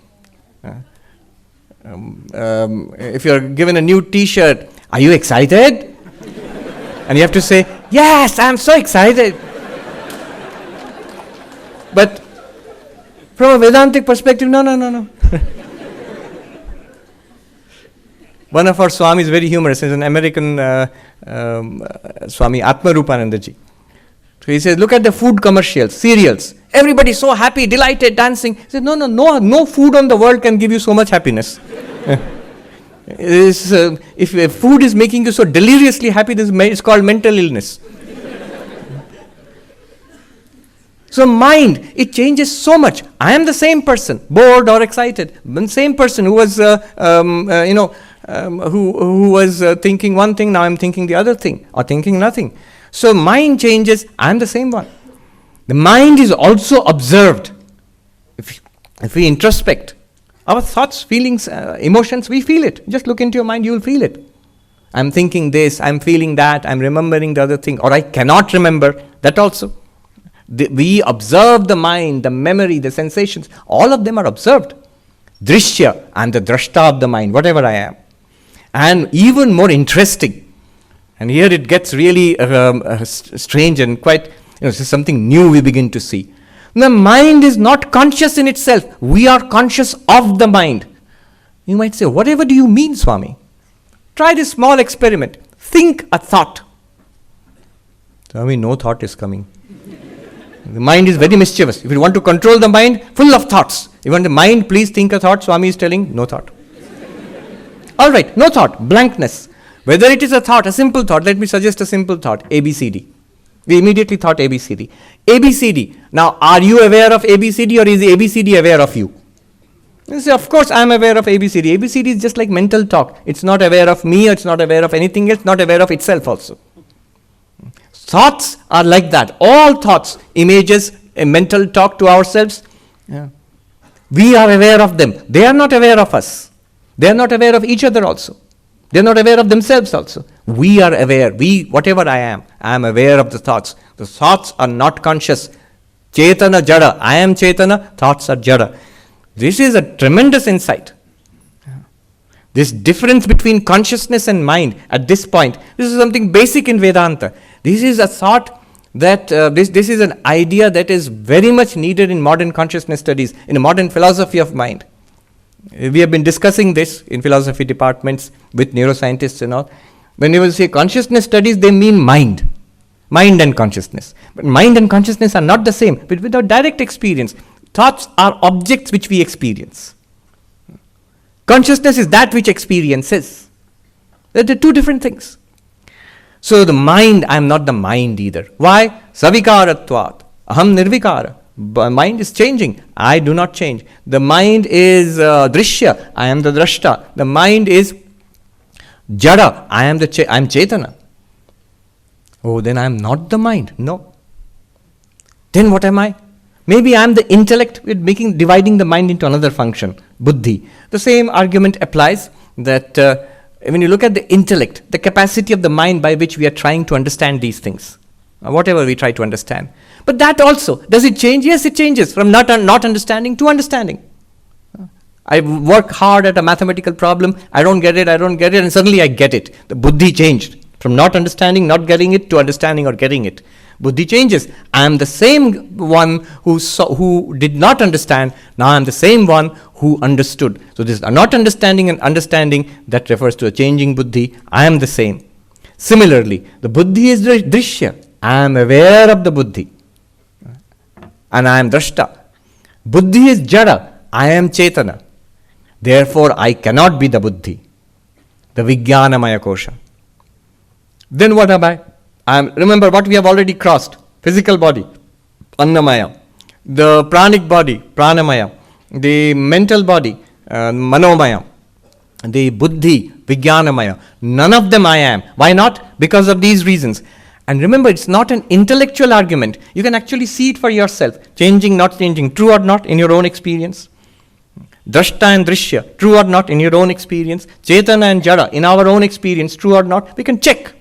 And therefore, I must admit that the body is there, mind is there, prana is there, buddhi is there. But I am not literally those things. They are there, just like this is there. Then what am I? If you push beyond that, you will find a blankness. Just nothing. If you try experientially, if you say that body is not there, just simulate it. And the breath stops. Don't stop breathing. And then the thinking has stopped. The buddhi has stopped. No memories, no sense of ego, no recollection, no sense perceptions. It's all stopped, silence. You'll just get silence, blankness. But that blankness, that's called the Anandamaya. That is also subject to change. According to Vedanta, there the three gunas are still playing. That's in the deep sleep stage. And that stage comes and goes also. We go into deep sleep and we come out of it. It's also a potential state where all our samskaras are in the seed form. So that Anandamaya, let's just take it that I am not that, because that's also something that is experienced. Now, whatever I said, whatever I thought I could be, this physical body, then inside more subtle breath, prana. Then more inside, anyavantaratma, more inside, more inside means again, not physically inside. If you physically go inside the body, you will get more body. And the worst part of the body. All sorts of icky, gooey, liquid stuff will come. But inward in our own experience, thoughts, I am not that also, manomaya. Look inwards, the buddhi which is active here, I am not even that, vijnanamaya. And beyond that, nothing, blankness, anandamaya, not even that. Then what am I? If I am none of these, then I don't exist, but you do exist. In the Upanishad, the student tells the teacher, Asad Brahma iti Veda Chet. Then Brahman is not there, Atman is not there. Whatever I thought I was, you said, no, you have convinced me. I also agree, I am none of these things. But then I can't find myself. What am I? I can't find myself. The teacher says, but you do exist. The 10th man does exist. How will you find? Normally, when we teach these things in any Vedanta textbook, you will find Panchakosha Viveka. You are not, the self is not Annamaya, Pranamaya, Manomaya, Vijnanamaya, Anandamaya. It is Atma, Satchidananda, done, finished. Disaster. You know why it's a disaster? The Upanishad does not do this. Upanishad goes up to the Anandamaya, the blankness, darkness. It's such a skillful teacher. Such a skillful teacher. The ultimate in pedagogy. It goes up to that darkness, blankness, and then stops. Doesn't say anything. This is where Vidyaranya brings in the 10th man story. He says, now you will use the 10th man story. Let's see if it works. You can try it now. At best, you'll become illumined. At worst, you'll fall asleep. This is one of the two things. These are the only two outcomes in Vedanta. Usually people fall asleep or they become illumined, enlightened. How will the 10th man story work? I'll first tell you a little bit and then we'll try it for ourselves. So as we consider the body, the prana, the mind, this is like counting. 1, 2, 3, 4, 5, 6, 7, 8, 9. Where is the 10th man? You are the 10th. Dashamastvamasi. This turn, 1, 2, 3, 4, 5, 6, 7, 8, 9, then 10th. This turn we will have to do for ourselves. You see, let me ask you the question. Why did this person not find the 10th man? Why this person did not find? He found 9. Why did he not find the 10th one? He will say he did not count himself. He did not count himself. But let me ask you a more pertinent and deeper question. Why did he not count himself? He was seeing outside. But why was he seeing outside? Because there's a very good reason why he was seeing outside. This is the basis of why it's so difficult in consciousness studies to understand what consciousness is. Exactly the 10th man story. Why was he seeing outside? Because the other 9 were visible outside. He has pretty good precedent that the 10th man must be outside. Why? Those 9 other fellows are outside. Where else will the 10th man be? Everything that we have found in our lives till now, every experience we have had, whatever we have seen, is an object. It's an object externally in the world which we can see, hear, smell, taste, touch, or it's an object in our minds. Thoughts, emotions, ideas, personality, memories, desires, projects. They are all objects. Till we have come to this idea, that's it, that's reality. What else can there be? So this consciousness, Atman, Brahman, where even if we say it is non-objective, pure subject, we may use those words, we're still looking for an object. We're still looking for an object. To cure us of that sort of almost incurable objectifying tendency, the Upanishad keeps quiet at that point And then we will use the 10th man maneuver to see ourselves as the pure subject, not as object. See, if the Upanishad had said, this is the Anandamaya, and then beyond this, you are Atma. If it had said it outright, what would have happened to us? We would have started looking for one Atma. Here, I have found the Annamaya, Pranamaya, Manomaya, Vijnanamaya, Anandamaya. Now, where is that Atma? Never find it. Never find it. I never quote Jiddu Krishnamurti, but here I have to quote him. He said, you have invented these terms, Atman, Brahman. Try to find it, you will never ever find it. Why? Because he says, these are his words, this is because it is empty. It is empty of anything called a self. You'll never ever find it because it does not exist as an object. But he never says it does not exist at all. That's why I always consider Advaita Vedanta and Shunyavada Buddhism, Madhyamaka Buddhism, seems to be absolutely opposite, but they are very good correctives for each other.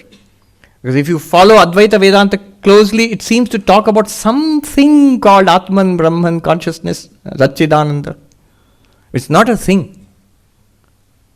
Here, I may differ with Krishnamurti on many points, but here Krishnamurti is absolutely right. It's not a thing. You can never find it.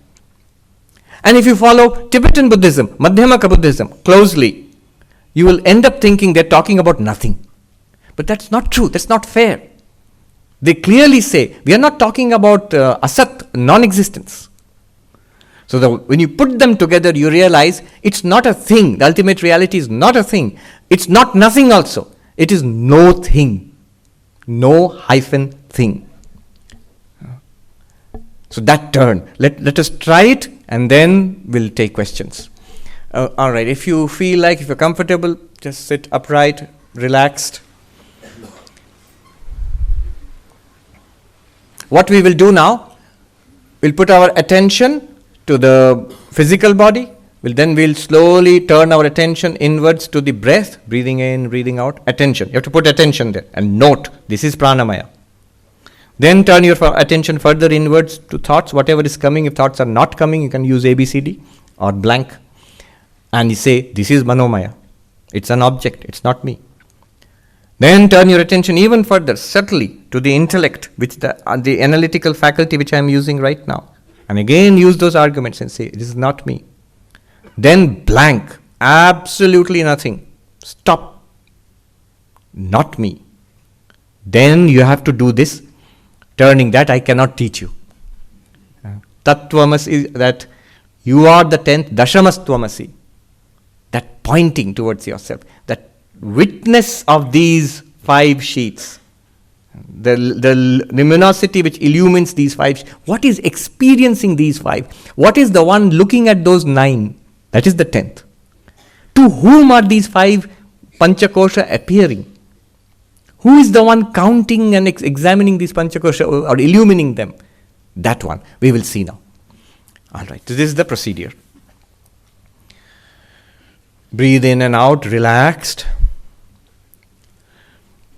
Tighten hands and feet muscles or thigh muscles, tummy muscles a little bit and let them go. And notice, this is the body, Annamaya Kosha, the Annamaya. And I am not this. Ever-changing, Drishya, Jaras, non-sentient, object of experience, ever-changing. I, the unchanging experiencer, conscious, am not this body. Look inwards.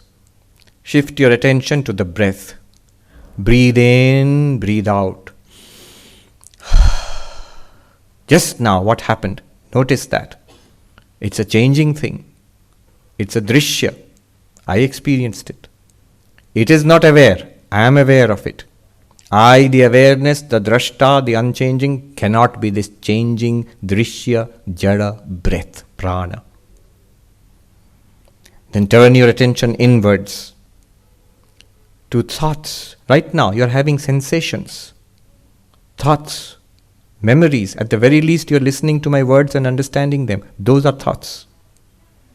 But they are also changing. These thoughts are also changing.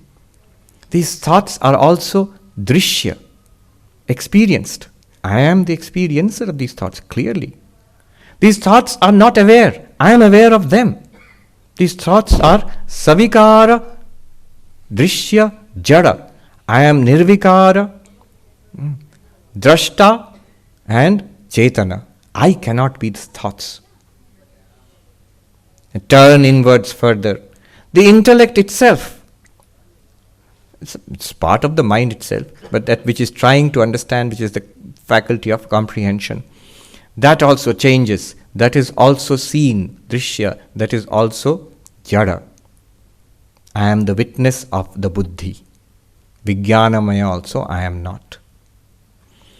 Then try to simulate, I am not experiencing a world, I am not hearing anything, seeing anything, smelling anything, tasting, touching anything, I am not thinking of anything, remembering anything, I am not imagining anything, waiting for anything, I am not even thinking I, just blank, something like the deep sleep experience. But that also is an object, a blankness, an absence. And I am aware of that absence. From that absence, like that turning into the you are the tenth, who or what is observing? Now here one subtle thing, do not try to grasp the observer. You'll never find it. You'll just find emptiness. Just meticulously purge yourself, the observer, of all observed. Not body, not breath, not mind, not intellect, not blankness. What is it? Stay with that.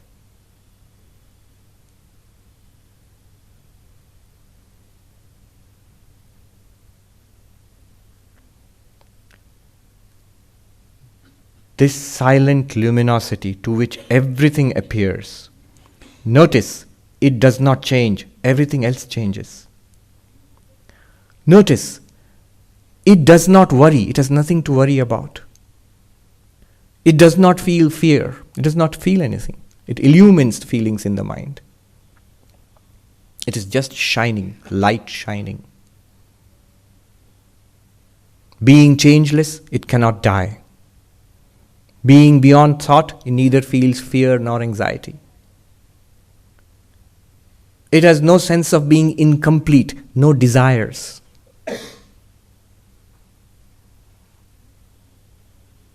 This one is always present. This luminosity, which I am. Now, if you feel comfortable, you can slowly open your eyes. And notice something interesting. That luminosity, that light which illumines the darkness of the blankness, that is still there now. It is that light which illumines the mind, and through the mind the body. It is that light which experiences the world through the senses. You are, I am, always that light, and that light alone. With a layer of the mind, that light now illumines thoughts. With a layer of the senses, now that light illumines seeing, hearing, smelling, tasting, touching. With the layer of the body, that light now has the capacity to do action in the world and move around and interact. But always, I am that light. And as that light, that luminosity, that 10th man, that pure subject away from all the 5 objective sheets of the personality, that entirely problem-free existence, that I am all the time, Tattvamasi. That one is beyond stress. If there is stress in the body-mind, that's the one which illumines the stress in the body-mind. But it does not have stress by itself. It cannot. That one does not need peace, attainment of peace. No, it is peace itself. Mandukya calls it Shantam. Not Shanti Purna. Not Shanta. Shantam means it is peace itself. And when the knowledge of I am that comes to the mind becomes peaceful. Mind gets Shanti. It's a peace which cannot be lost. It's always there. It just has to be recognized. This light, this luminosity which we are, is always available. You may not think about it, but it's always there. If you note, And anytime you want, it's available to us. If there's a problem, if anxiety comes in the mind, for example, then mind, anxiety is there, it was not there, it has come, appearing to that one light. I am that light, not the anxiety in the mind. You'll find the anxiety also slowly fades away. I am always that light. This is Atma Jnana. From this perspective, I just want to add one more point. Then we start acting in the world. It's not that you step away from the world, that I am this light and that's it, it's all finished. No, the world is there. Body and mind are appearing as this witness consciousness. When I engage now with the body mind and through the body mind into the world, I engage from a position of security, a position of peace, a position of completeness. Then my engagement with the world will have a qualitative difference. I will engage not as an anxious person.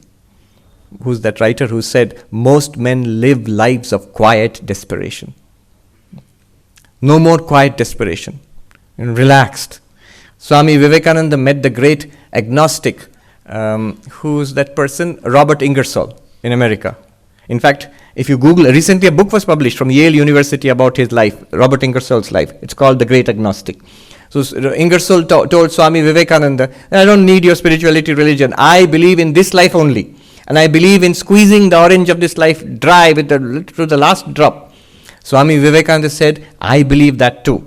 And then he says, but I differ in my choice of fruit. I prefer a mango.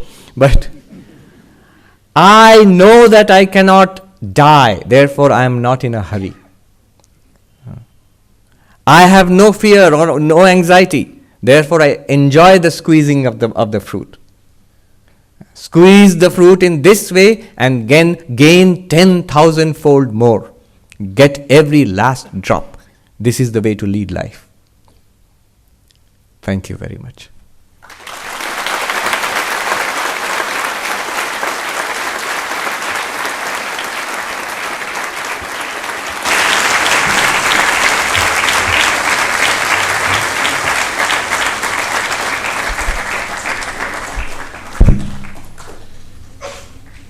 Thank you, Maharaj, for your deep insights into such a relevant topic and also sharing the Advaitic insights on the same topic.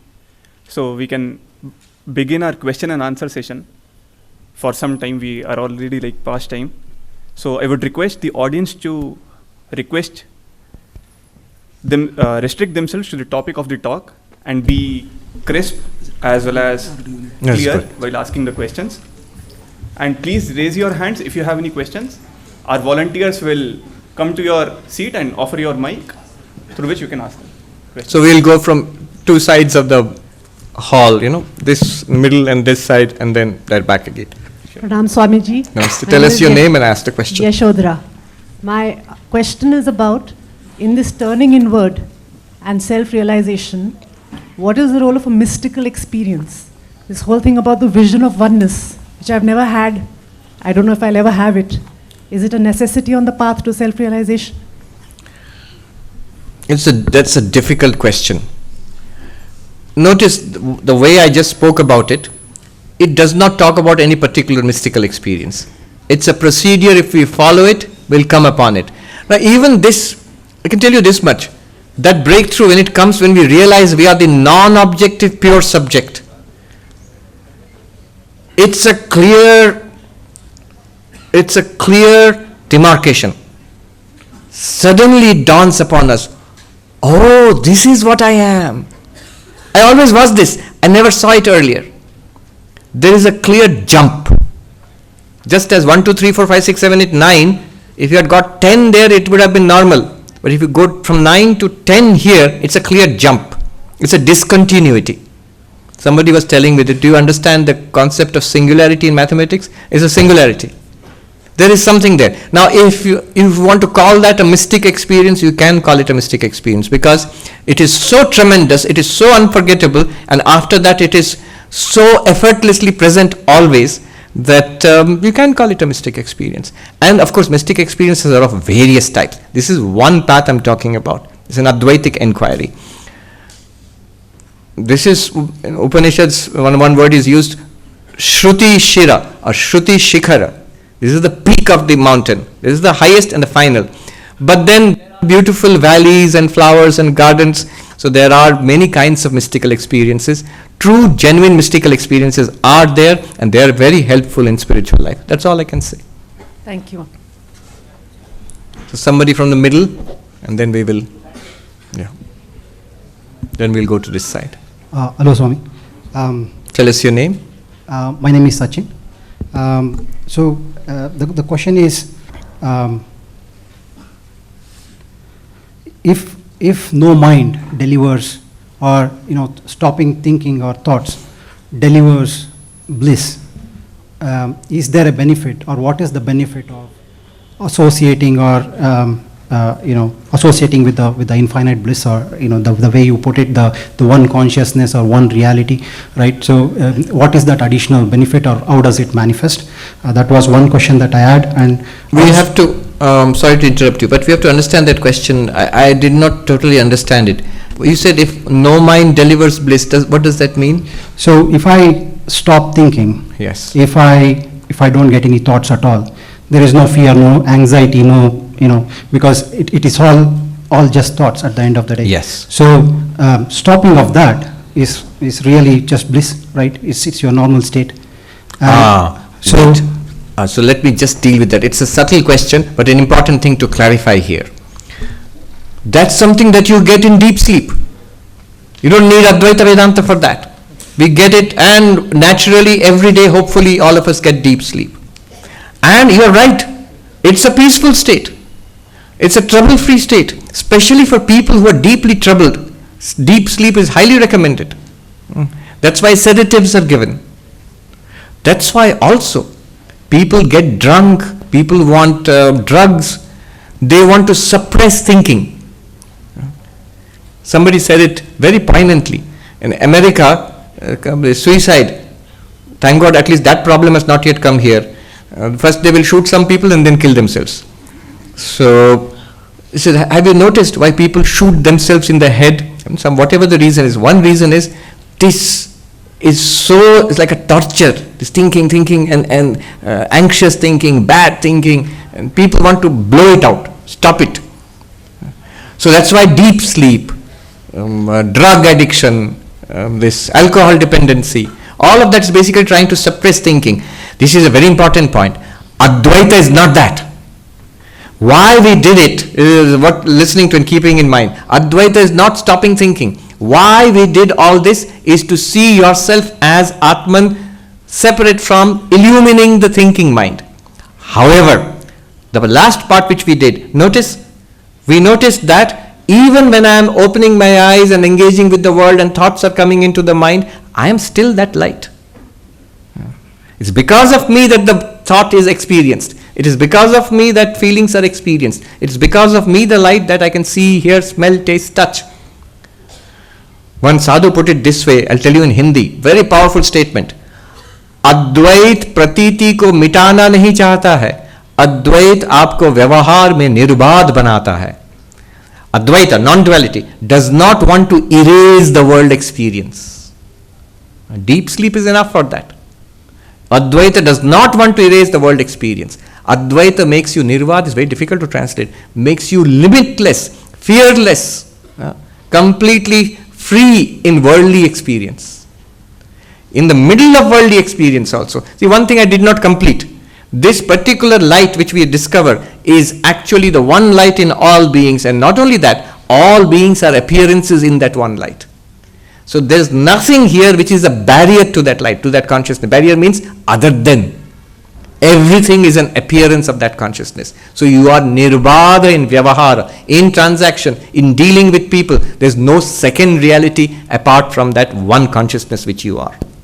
So that gives you a tremendous freedom from anxiety and fear in this life. Like Vivekananda said, I am in no hurry. I have no fear or anxiety. I enjoy every moment of this existence.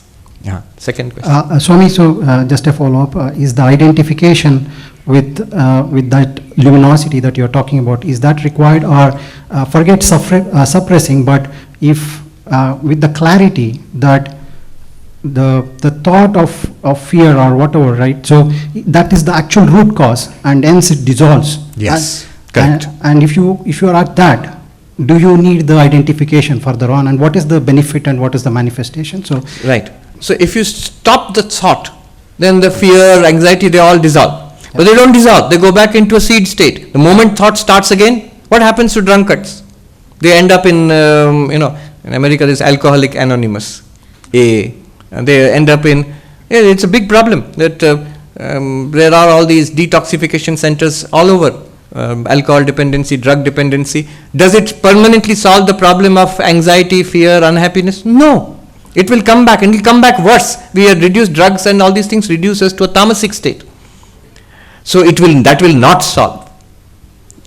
Suppose deep sleep is the solution, then let's sleep forever. That is highest spirituality. No, it will not solve. It's like a seed, remaining in a seed state, it will sprout again. Whereas Advaitic realization solves it once forever.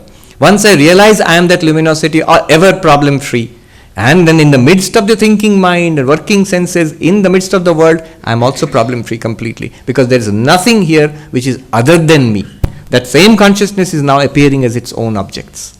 yeah, thanks, Swami. Last one, realization seems to be a function of time and effort, like by tradition, but the way you put it today, it more seems to be a function of just clarity, which is observation and so just trying to reconcile when you say in other talks around Shravana, Manana, Nididhyasana, is it misleading? No. If you are one of those lucky few, by this talk right now you have become illumined, congratulations, we'll give you an award. But I don't think there are many of those. The reason is all the other effort that will not lead to enlightenment from an Advaitic perspective, only this teaching which I spoke about now, only that leads to enlightenment. That Advaitic teaching of you are that. Put in different ways in different texts. I tried one today which is called Panchakosha Viveka, using the Vidyaranya's story. It's from one chapter in Panchadashi, what I tried today, entirely based on that. This foundation, these teachings will take root immediately. Without this foundation, if the foundation is weak, then these teachings will remain. As I learned some very nice philosophy, a really cool philosophy today, nice lecture. So does it solve the problems of your life? Are you mad? I have more problem. I wasted 1 hour in lecture. My assignment is due, my deadlines are there. No, that will happen. So the foundational practices are necessary, time and effort. They take time and effort, there's no doubt. There's no shortcut around it. Yeah, thanks, Swami. Maharaj, We should go to this, Based on this question, I just want to ask one thing. Yeah. For a realized person who is deeply rooted in this knowledge, Yes. is the mind problem free, or he knows that I am separate from the mind who is problem free? I am separate from the mind who is problem free, that is true. That is true for all of us. The enlightened person knows and we don't know it, but even know it, the mind has problems. However, if the mind has problems, and even if I am separate from the problem free mind, classical Advaita Vedanta says that is not Jivan Mukti. Jivan Mukti means you are the witness consciousness. You realize that's called Tattva Jnana. Then take care of the problems in the mind through sadhana. Clear out the problems in the mind. They should not stay. Why should they stay? If I am pure consciousness, my mind is full of depression. Why? Why should I tolerate that silly mind being full of depression? And Sadhu said, Rota hua jnani kisko pasand hai? So mind of an enlightened person should not have problems. And for that, there are sadhanas which should take care of those problems. Thank you. So, Swamiji, one question here. Yes. My name is Vignesh Kannan. So, my question is, once you have the experience, the subjective experience, that you are separate from all the 5 sheets. So, say you have had that experience in a deep state of meditation, but once you come back here, all that these experiences that come through the senses and the mind, do they dim that experience as you go through the world, or you have to sustain it in some way? Once you are here, you are not able to hold on to it in some way or something like that. How to deal with that? Yeah, these are very good questions. I remember in Haridwar, this exact same question was asked by a young monk to the teacher who was teaching, Ramananda Saraswati. He eagerly, that monk was saying, Lekin aham brahmasmi, I am Brahman, isko to pakad ke rakhna hai. At least that much I have to hold on, because it's slipping away. I have to hold on to that. I have to hold on to this, I am that consciousness. That much I must hold on. And that teacher, very powerfully, he said, "Wahi to pakad ke nahi rakhna chahiye." You must not hold on to it. You see, the moment I say I am holding on to, I'm still depending on the mind to do something. See, you are Vignesh. But do you depend on the mind? Continuously repeat the mantra, I am Vignesh, Vignesh, Vignesh, Vignesh, Vignesh. No. You don't need it. You're perfectly confident that whenever you want to know, somebody asks what's your name, you're perfectly confident the mind will tell you, I am Vignesh.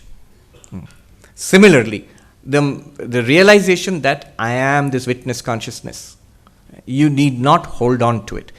However, having said that, there are a whole host of practices which help you to hold on to it, not by in the sense that the mind will keep thinking about it. It's something will continuously point back to it. So what we did just now, this can become a nididhyasana practice. Once you understand, get it, what is being said here, then that does not end the process. We can use this technique again and again to go back to that awareness and stay there for a while. Not always. Now when you come out of that, all these experiences come. You see, hear, smell. More than seeing, hearing, the real problem is the mind. Mind starts thinking and does it dim that experience? I have to be careful answering it. Practically, phenomenologically, when you look at it, yes, it seems to dim that experience. It seems to. The movie, when you play the movie on the screen, does the movie dim the screen? Some will say yes. Some will say, in one sense, it sort of covers the screen. Look, it covers the screen. And yet you know what is a movie and what is a screen. So it is not a problem for you. Even when the screen is covered with lots of pictures, full movie is going on, you are still absolutely clear that it is the screen. You never say that at least part of the screen, leave it empty. I want to keep checking whether the screen is still there or not. Little bit of the screen. No, the screen is covered, as so to say. But your knowledge of the screen is not covered. Your knowledge of the screen and the pictures is not covered, although they are appearing to you together. In Drigdrishya Viveka, it is there. The external world of names and forms and pure being, Sat, they appear together. In the external world, we are unable to distinguish names and forms from pure existence. In the internal world, we are unable to distinguish thoughts, feelings, emotions from pure consciousness. That pure existence, pure consciousness, same thing. Thank you so much. Pranams at your lotus feet of Swami Vivekananda and Ramakrishna Paramahamsa. Just pass the microphone down, somebody. Yes, here. Pranam, Swamiji. I am Atharv Modi. Sorry if I misunderstood. While you were talking, I understood that while searching for what am I, we were looking for something constant. Something constant that is observing everything. There is an inherent assumption that Atma is constant. But what if it is dynamic? If it changes with every breath, it changes with every thought, it changes with every experience that I have. Yes. And like a same external input to me now will result in some feeling, and the same external inputs at some point later will result in a different feeling. The input is constant, but feeling is different. That means the I has changed. Please illuminate me on this. So the thing is, you are sort of assuming that there is a constant Atman. Now, we are not actually assuming it. It's an intuitive feeling of, I was the one in that baby's body. I was the one in this child's body. I was the one in the young person's body. I am the same one in this middle-aged person's body. The body has changed so much, but I have this intuitive feeling of being constant in all of them. So that's from that intuitive feeling of constancy, we are saying Atman is constant. But really, ultimately speaking, Atman is not even constant. It's beyond the idea of change and changelessness. However, there is an entire philosophy. You'll be very happy to know what you are saying. There will be the entire group of one school of Buddhism. It is called Yogachara, Vijnanavada Yogachara. Vijnanavada Buddhists, Vasubandhu and others, many great philosophers and Buddhist monks were there. It is now part of Tibetan Buddhism. There are two schools of Buddhism which together form the philosophical basis of Tibetan Buddhism, which is the Madhyamaka Shunyavada one school, and the Yogachara Vijnanavada second school. The Yogachara Vijnanavada, they say what you are saying, that the self is dynamic. They say that we are Buddhists, we don't say Atma is not there, but Atma is Kshanika. Moment to moment it arises and disappears, like flashes of light. Why should we not accept that idea? Because he seems to be, actually that's what's happening. It's like a series of flashes. Now, Advaita has many arguments and objections against that. If you look up Shankaras and post-Shankara Advaitins, they argue against these Kshanikavadi Buddhists. One argument I'll give you, think about it. So you are saying that the Atman is discrete flashes of consciousness. Flash, flash, flash. Yeah. In that case, if they are discrete, one flash ends, another flash starts. Between them there must be blank. At least tiniest blank.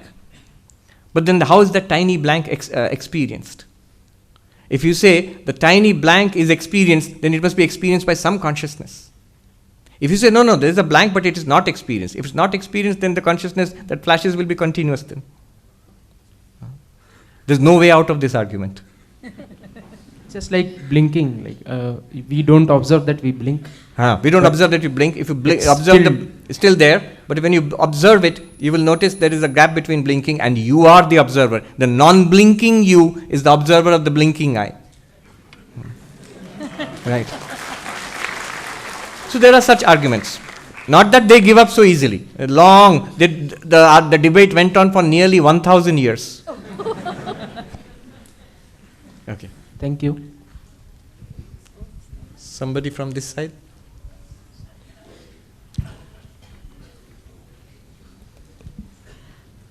Should I have? Pranam Maharaj, I am Gayatri.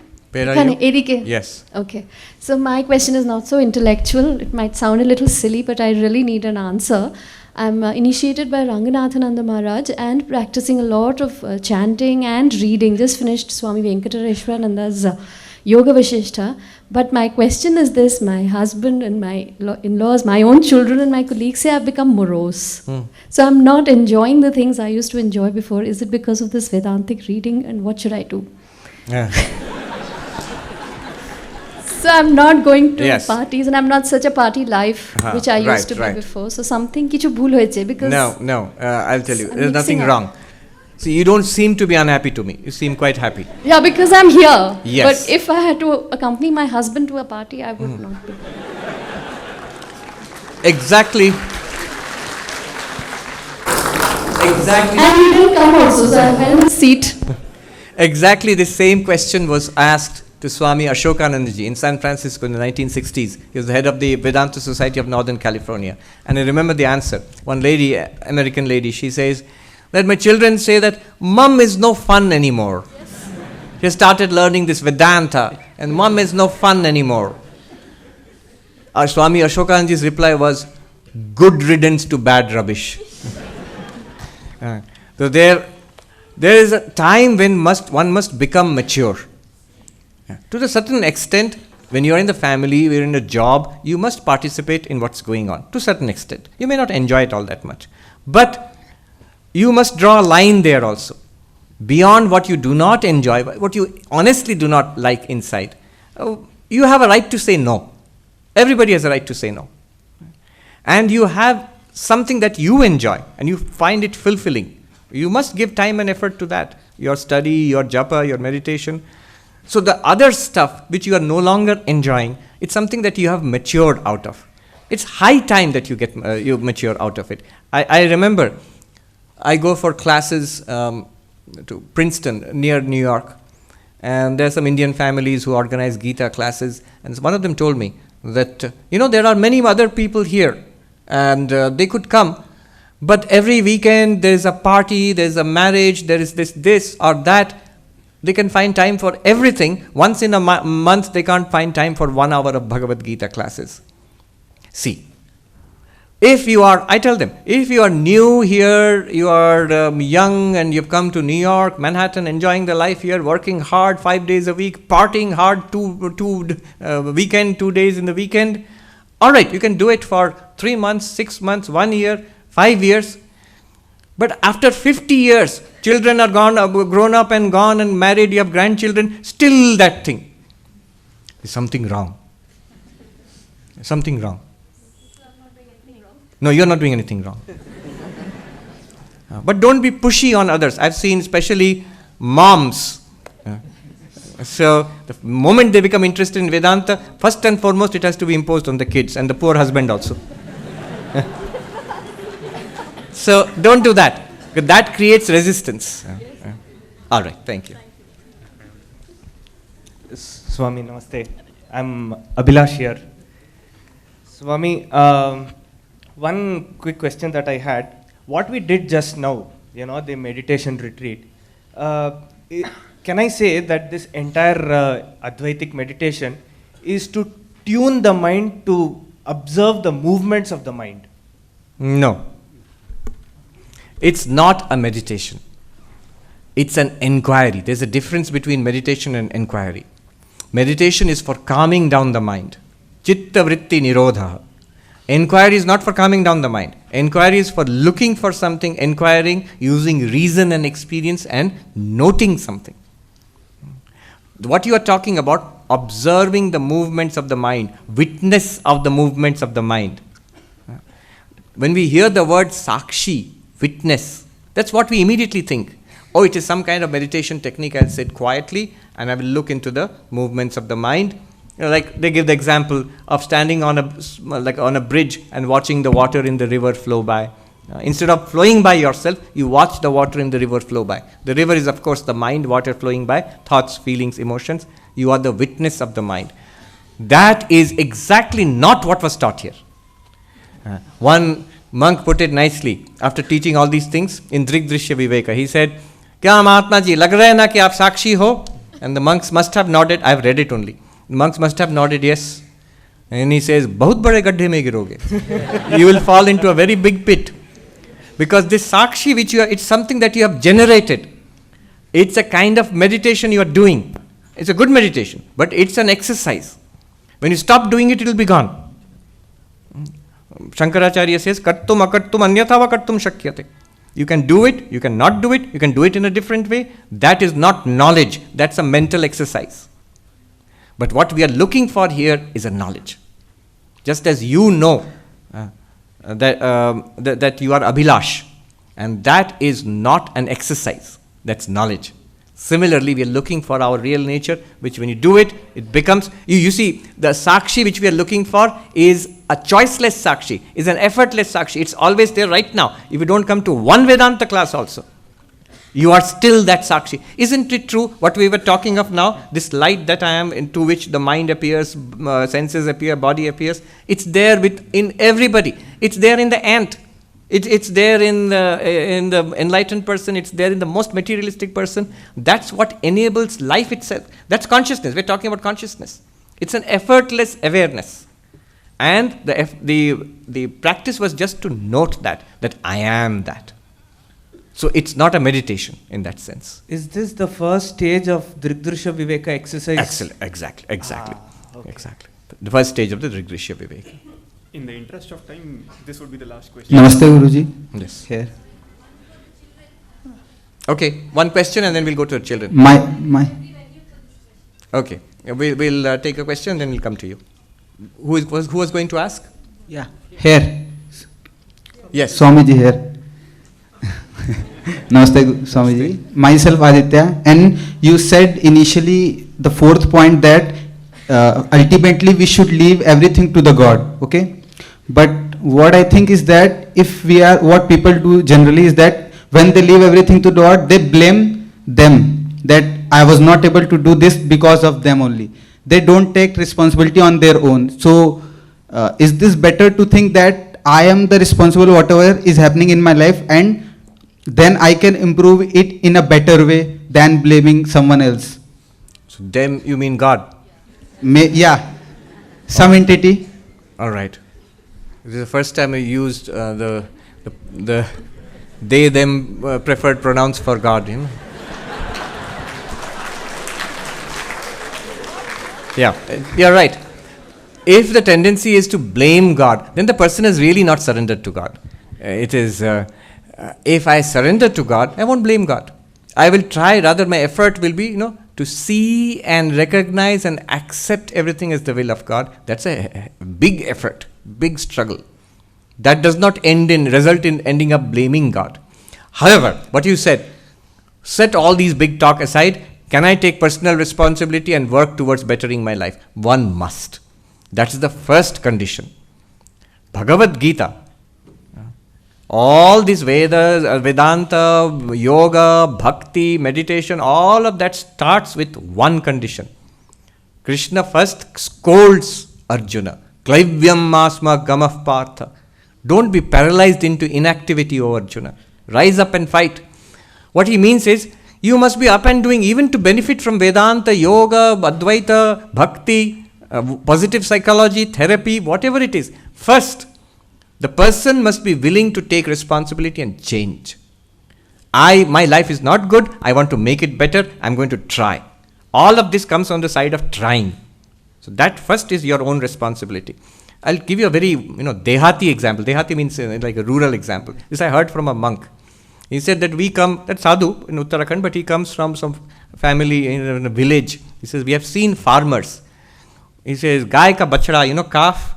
He gave such a nice example. He said, the farmers know when the calf is ill, they will poke it, twist the tail of the calf. The calf which struggles to stand up, they will help it to stand up. Because they know that one will survive. The one which does not struggle to stand up, they know it is going to die. So, struggling to stand up, that much we must do. God will do the rest.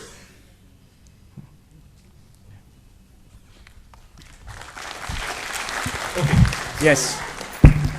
Last question. So I've been in the course of medical practice, I would have to see many disturbing events in terms of patient sufferings and critical treatments. And how do I actually come out of it during the course of treatments and actually complete the course peacefully? Yes. Very good question. I'll just tell you an example. Please sit. What's your name? Nikita. All right, sit. I can only tell you the example of a doctor. She is working in Manhattan, an Indian doctor, for many, many years, and she works as what is called an ER doctor, emergency response in an emergency room and all. So always it's life and death. It's always disturbing things. It's always a struggle, especially during the COVID. And she told me the one thing which enabled me to survive this terrible period during the COVID. In New York, the maximum number of deaths in the world was there in the first wave of COVID. I was there at that time. Every day, more than 1,000 people were dying. Per day. Now, this doctor told me, I survived this crisis because of my spiritual practice. I am initiated, I do japa. My guru has given me a mantra. I had to depend entirely on that to keep my sanity, keep my balance during this crisis period. And she said, others also, I found doctors and nurses in the hospitals, if they had some spiritual practice, doesn't have to be Vedanta, many of them are Christians, some serious prayer, belief, faith, that really, really helped them. One more thing I can add, just recently, 2 weeks ago, I was invited by the American Psychiatric Association. They said, we want a conference with faith leaders, and they said this country is heading towards a mental health crisis. And also, not only America, it's also there in India now. And he said that we want partnership with psychiatry and spirituality. Then our question was, not mine, but generally was that you don't like spirituality, religion, all of that. So are you supporting spirituality and religion? He said, no, it's not that we have become religious or spiritual. But you cannot argue with the data. The data shows, all surveys show that those who have genuine spirituality in their lives, they are much more resilient to mental illness. That they don't have mental illness, or if they do have it, they are able to overcome it or deal with it much better. So, what you say, you will have to face very difficult circumstances at this young age, more difficult than most of us, because you will be seeing a lot of human suffering. And in your career, this will go on. This is your job now. It's a great place to help people.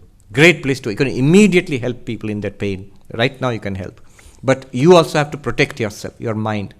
And that you need devotion, japa, the idea of nishkama karma, the seva, which you can easily do as a doctor, and this thing as this luminosity which illumines these experiences, both pleasant and unpleasant, including the dreadful experiences also. So I wish you all the best. Yeah.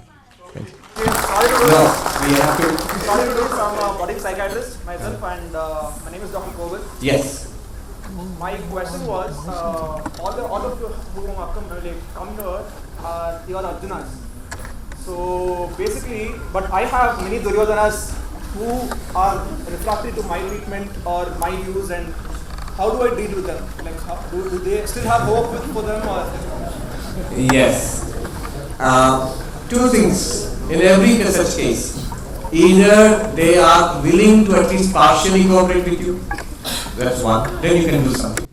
Or they are not willing to cooperate with you. You can only keep trying until the suffering of their condition makes them cooperate with you. This, you know better than me. There are people who refuse to accept help, especially in mental health cases, until the suffering becomes so much that unfortunately they are forced to accept help, either themselves or by others. What else can we do? The same that Bachara example. Yeah.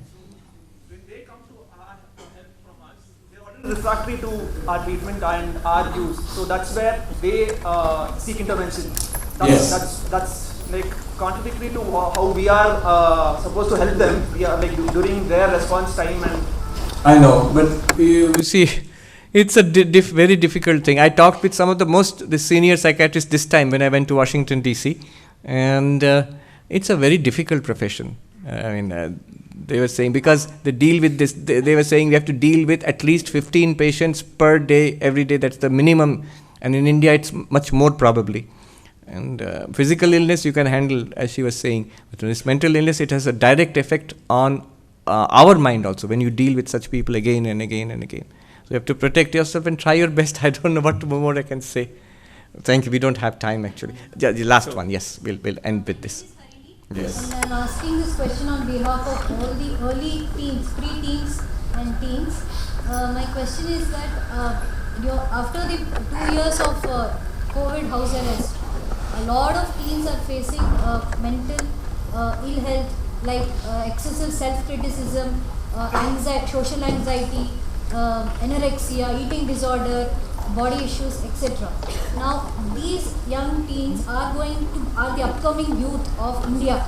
So, since Swami Vivekananda was always inspiring and motivating the youth of India, so I would like to request you, I want to ask you, how do you awaken the awareness among them to identify themselves, not as the body, not as the mind, but the consciousness? Being an adult of 42, I can hardly pass a day living with my consciousness, identify myself as a consciousness. Then how do I inspire, or how can we make the teens embrace Vedanta to identify themselves not as the body, not as the mind? Yes, you can't start there. It's a good question, but you can't start there. What you should start with is reading Vivekananda and joining groups. You have the Vivekananda Study Circle here, other groups around. And if you are in Bangalore, I don't know, the Bangalore Math is there. Be associated, satsanga, be associated with the wise and the holy. Be associated with like-minded persons who are seeking this. We all need help. So take the help wherever it is available, whether it is on YouTube, whether it is in a book, whether it is in the company of other seekers. So create this environment around yourself. Yeah. Thank you so much. Thank you, Maharaj, for answering our...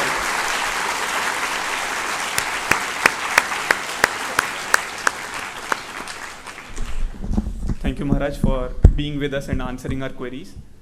If there are still more questions, you can write to us. We'll compile them and share it with Maharaj. So hopefully he should be able to answer some of them at least. Where do we write them? We'll give you the email ID.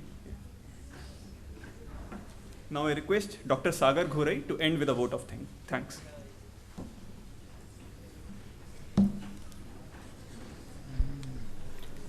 Now it's time to thank the people who have made the program a very successful one. First and foremost, on the behalf of Vivekananda Study Circle, I thank revered Swami Nityasthananda Ji Maharaj for his gracious presence here.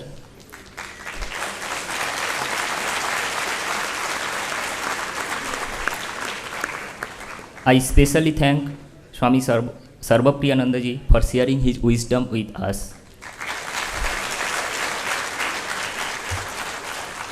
Now, we would like to present a token of reverence to Swami Sarvapriyananda ji. This artwork is a creation of Subrata, capturing the relationship between two great visionaries, Swami Vivekananda and Jamshedji Tata. I request Subrata to present the same to Swamiji. So the painting is displayed on the screen as well. So this is the painting he has made.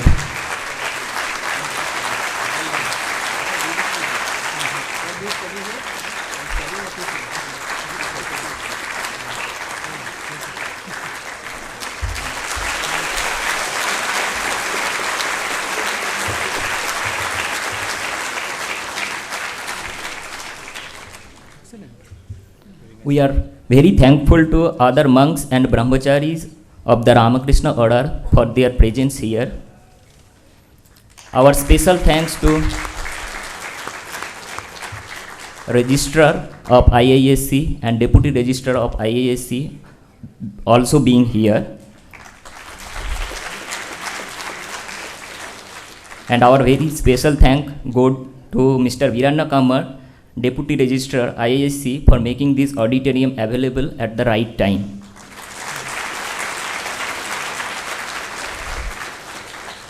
I especially thank Mr. Jairaj, Assistant Registrar, for the security clearance and his suggestions for smoothly conducting this event.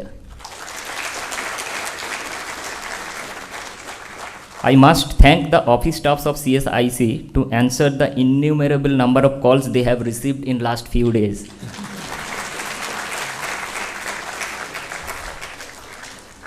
Our special thank go to Swami Sarvapriyananda ji, Dr. T.S. Mohan and Professor Jagdish Gopalan for their constant guidance and support to make this program a very eventful one. I thank alumni of ESC for their support for this program.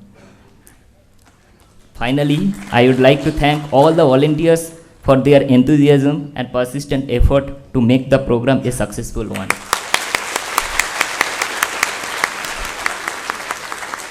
Our special thank go to Dr. Ankan Mukhopadhyay for the stage decoration. So single-handedly he had made the entire decoration there.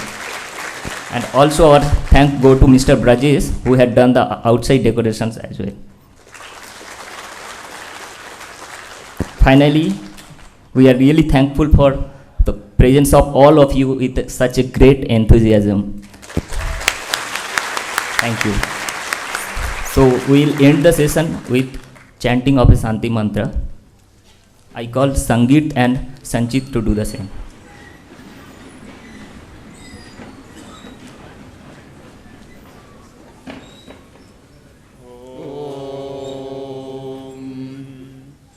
Purnamadah Purnamidam Purnat Purnamudachyate Purnasya Purnamadhaya Purnamevavashishyate. Om Shanti Shanti Shanti Harihi Om Tat Sat. Shri Ramakrishna Arpanamastu.